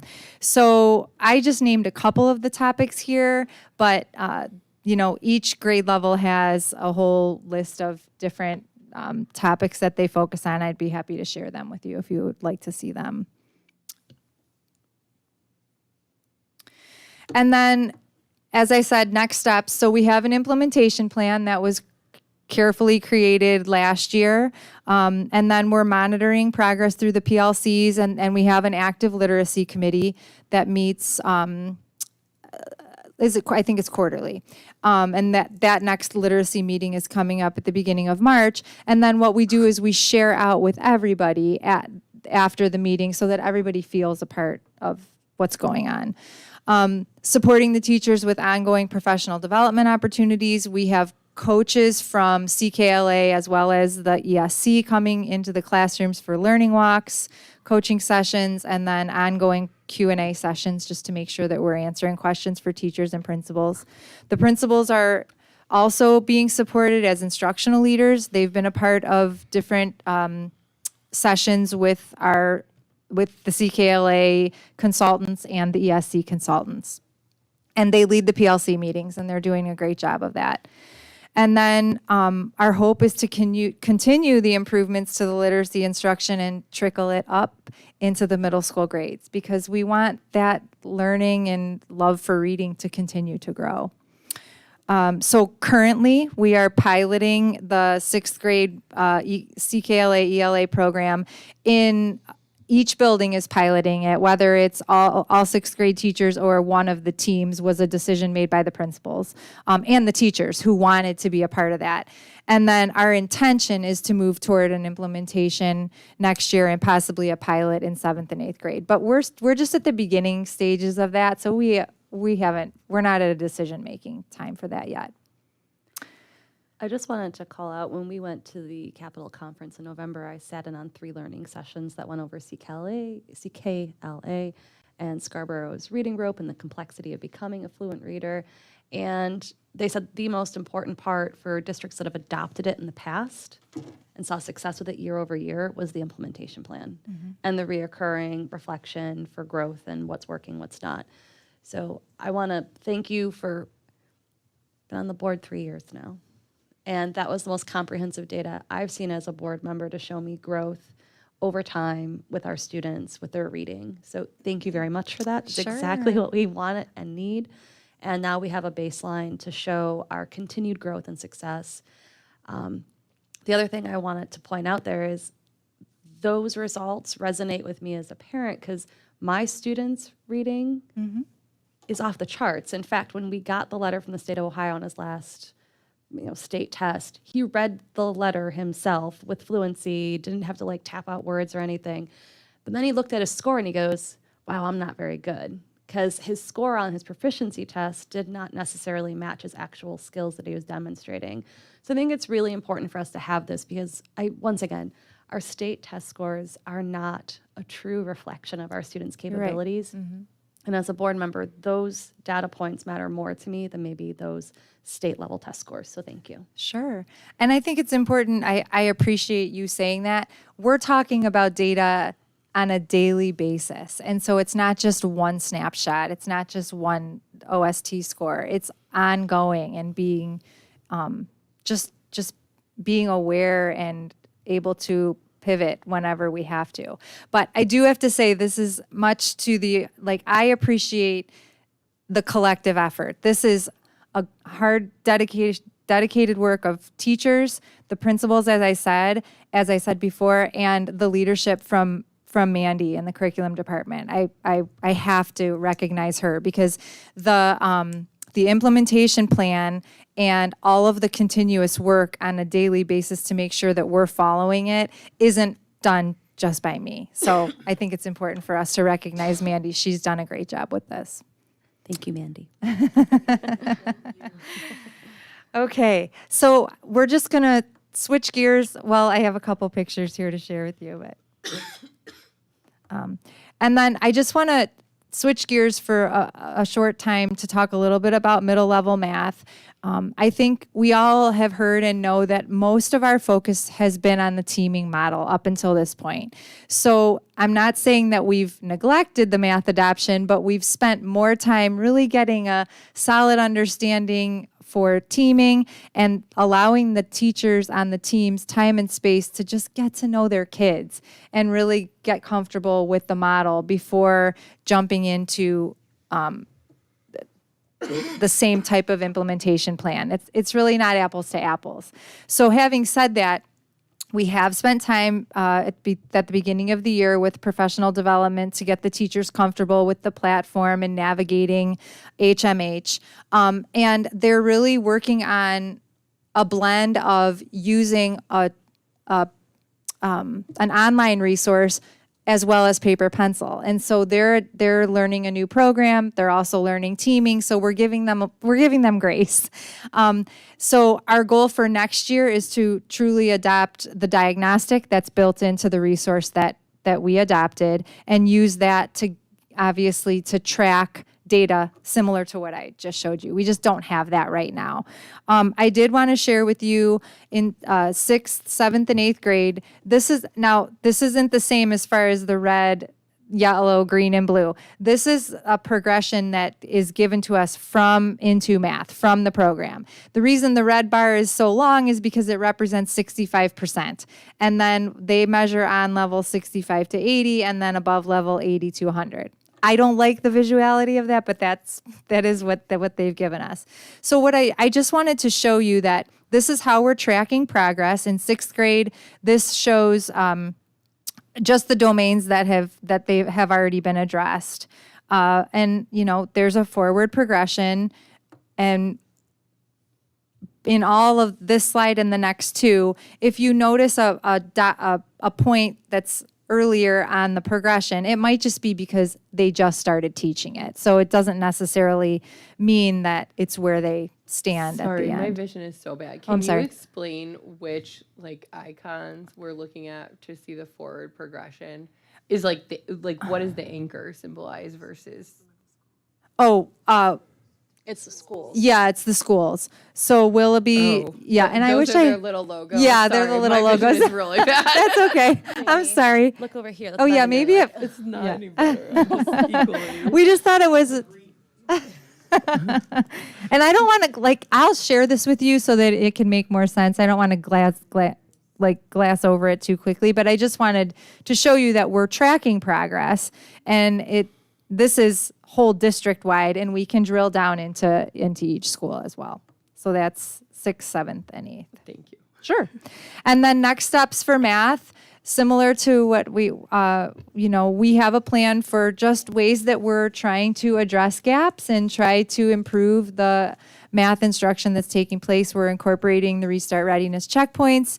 We have a decent amount of professional development opportunities for teachers in math, and one being it's a book study called Building Thinking Classrooms. And then we're really taking a look at adjusting the pathways so that the students are set up for success as opposed to pushing them further faster, and really slowing down and making sure that we're solidifying skills before they progress to the next level. And then we have a plan to audit the K-5 math program to minimize gaps between elementary and middle school. So that, we're kind of like, we're really focusing on literacy right now, and then next year we're going to jump into math. All right. Thank you. Thank you. Thank you. I have just got to say, this has probably been the most exciting thing I've seen since I've been on board. Well, I would like to agree. I am absolutely. Because I know. It's really, the best I am thing so that's going on. Thrilled. I am just ready We're to doing burst. great I things. just really, so I'm excited that the teachers are excited and the kids are excited, and that we're seeing this improvement. I am loving it. Good. Thank you so You're welcome. much. Thank you for letting me share it with you. Thank you.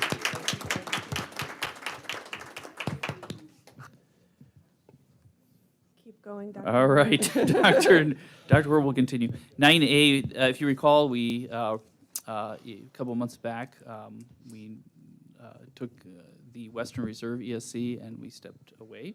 Now this is the item that would realign us to the Northeast Ohio ESC officially and formally. So that is what you see in Resolution 9A, our primary agreement with the Educational Service Center of Northeast Ohio. Do I hear a motion to approve 9A? I move to approve 9A. I will second that. Discussion? Mr. Charnello? Ms. Bear? Yes. Ms. Miller? Yes. Ms. Verdi? Yes. Ms. Schatzman? Yes. Ms. Menzer? Yes. Motion carries 5-0. So item 9B is our partnership with a cybersecurity program. Next year, we'll be offering cybersecurity pathways at both of our high schools as a new opportunity for students in grades, I believe, 10, 11, and 12. This is the partnership that we're going to be used to do that. Do I hear a motion to approve 9B, Cybersecurity Program Partnership? I make a motion to approve 9B. Do I hear a second? I'll second that. Discussion? Very excited. This is an extremely important area of employment post-graduation. So very excited that our students will be able to participate. Mr. Charnello? Ms. Bear? Yes. Ms. Miller? Yes. Ms. Verdi? Yes. Ms. Schatzman? Yes. Ms. Menzer? Yes. Motion carries 5-0. For item 9C, this is the Special Education Model Adoption Resolution. It's a new requirement that we are required to do now yearly. It just states that we're going to follow all the rules spelled out by DO regarding special education. Do I hear a motion to approve 9C, Special Education Model Adoption? Motion to approve item 9C. Do I hear a second? I'll second that. Discussion? Mr. Charnello? Ms. Miller? Yes. I got confused. Ms. Bear? Yes, I got confused too. Ms. Verdi? Yes. Ms. Schatzman? Yes. Ms. Menzer? Yes. Motion carries 5-0. Item 9D is an ESC of the Western Reserve addendum for curriculum services for our One Needs, One Plan consultation. This is another requirement. So in order to engage staff in the creation of our plan for learning, we have consulted with the Western Reserve. Do I hear a motion to approve 9D? I motion to approve 9D. Do I hear a second? I will second that. Discussion? Mr. Charnello? Ms. Bear? Yes. Ms. Miller? Yes. Ms. Verdi? Yes. Ms. Schatzman? Yes. Ms. Menzer? Yes. All is right in the world. 5-0. Thanks for no confusion. So for this next item, I'm going to slow down for a minute because this is a pretty significant resolution for Will Be East Lake schools in our community. And so if you recall last year, we spent the entire year listening and learning, and we gathered over 1,000 pieces of feedback from our community. That was what propelled us towards our creation of our Portrait of a Graduate and our shared vision. One of the things that we heard most frequently last year through all of those engagements was the importance of workforce development. We heard over and over again how important career exposure was and how the sooner we can do that for our families in Will Be East Lake, the better positioned our students would be for the world that they're going to enter. And so, per the directive of this board, you said get after workforce development. And so we got after workforce development. And so one of the things that I'm excited to share tonight is that we've taken some significant steps to analyze how do we maximize the opportunities our students have in Willoughby Eastlake? How do we ensure that our students have access to premier programming? And how do we make sure that Willoughby Eastlake leads the way in this conversation and is not led? And so at the present time, we're part of a consortium of schools. The majority of those schools are in Cuyahoga County. We're the only Lake County school part of the Excel Tech Consortium at this time. You have three choices in Ohio.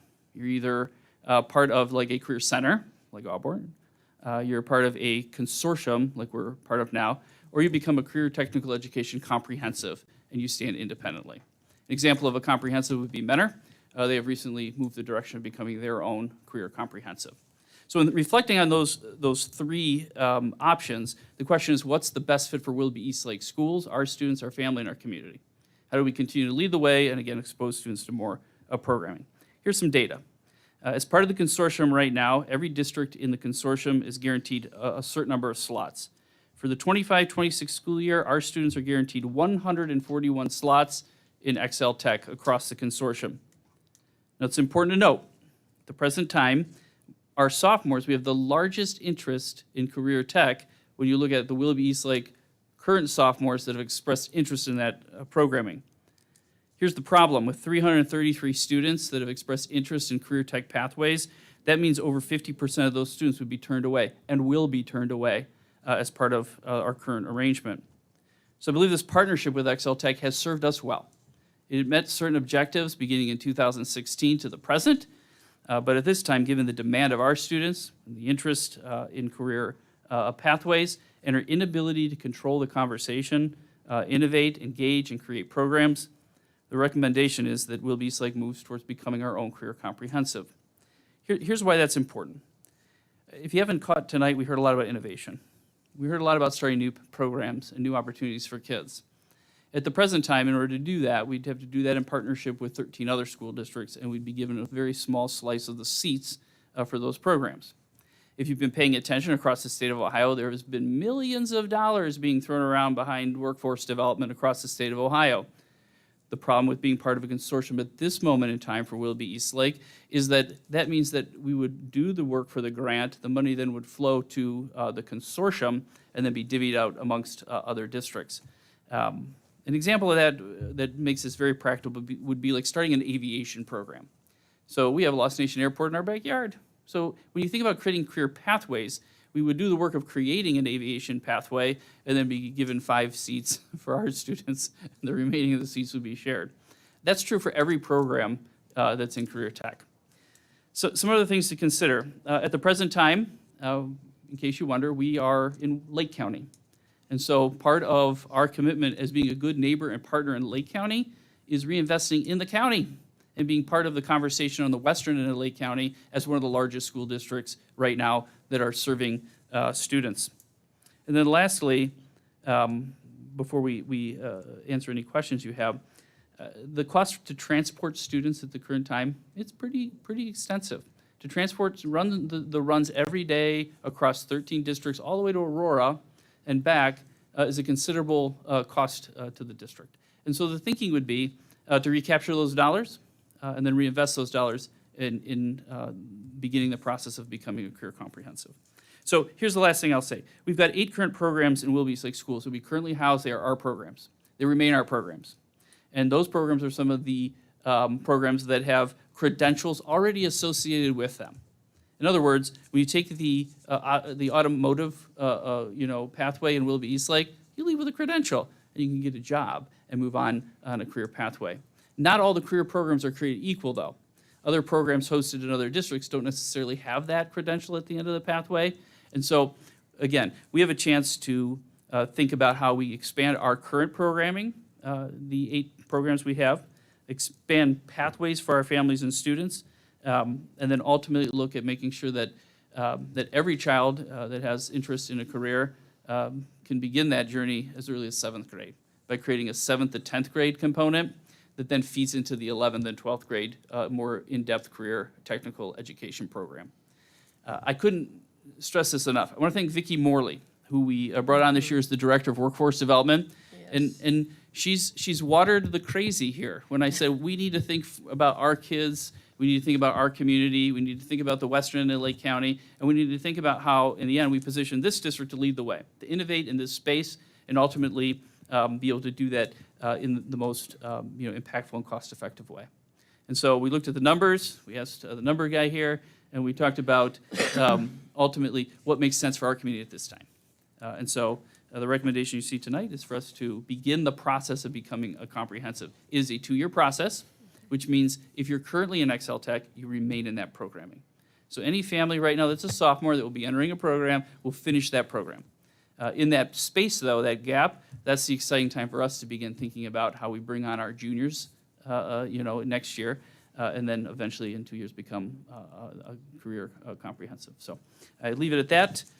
We did a work session on the 27th and unpacked all this. It was 2 hours and 43 minutes. So we might break the same record tonight, but great conversation, high level, strategic, and once again separates the district and puts us on a path to lead the way. Do I hear a motion to approve 9E Career Tech Resolution? I move to approve 9E Career Tech Resolution enthusiastically. Do I hear a second? I enthusiastically second that. Discussion? With enthusiasm.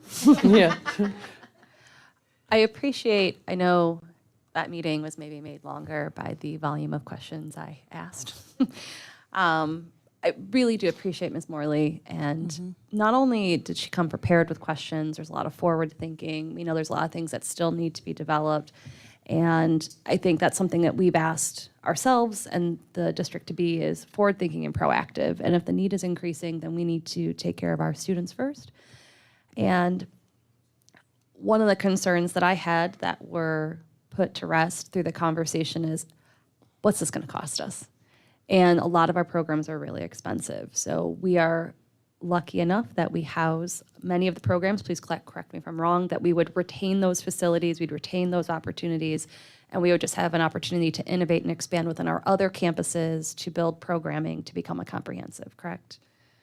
So I think that's really exciting as we can use our existing footprint to expand our programming and our existing staff to expand our programming, which would reduce any obligation to ask for more money to operate better programming. So that was very reassuring to me as a board member, and I thank you. I think that's the other thing is the risk to the stakeholders. So you think about if we go out on our own, what's the risk we're undertaking, right, when we're not spreading it over this consortium? But actually, I think when we were asking questions, we found out that we have more risk now because if it's not on some rotation of a year where dollars are flowing to Willoughby Eastlake for maintenance or repair, we could get hit by a really big bill to our programs on an off year and end up having more cost than we would by being on our own. And I also want to call out again, Ms. Morley, and the fact that she has found probably every grant available in the state of Ohio to do this at the perfect time because that's where the government's priorities are right now, federally and locally, right? And so getting out there and being the one who says we're willing to take the leap and do these programs, I hope demonstrates to our state leaders that we are ready to invest those dollars in a way that's going to help everyone in Ohio, not just our kids. So I appreciate the work that's gone into that. And I feel like with the expense of, like you said, the time and the expense of busing and all that, and just taking it and putting it into our own community in our own district, I just think that's brilliant, and I think that's gonna help it along because I'm sure that's a huge expense to do that. So I just think taking it and guiding it into a more something that makes more sense for us. And I think now's the time to do this, I feel, because of the interest and it's exploding and it's going to guarantee success for the students when they graduate. Just thank you so much for all the work you put into that.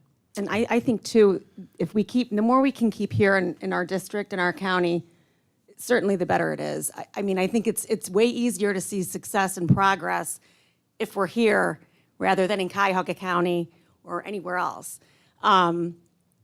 I also think too, Portrait of a Graduate, go back to that. How do we have more control, keep our kids here, keep them in our county, and encourage them that way? You know, we have so many resources here in our county that we could use, and I'm really excited about this. So thank you very, very much. It's awesome. And again, we're excited to begin this adventure. We have time to do this the right way by engaging stakeholders in a conversation and students and business partners in what are the in-demand careers, so we can make those real connections and get serious about it. And so I can't thank Excel Tech and the consortium enough, and my colleagues, for their support since 2016 to the present. That partnership has been very valuable for our students.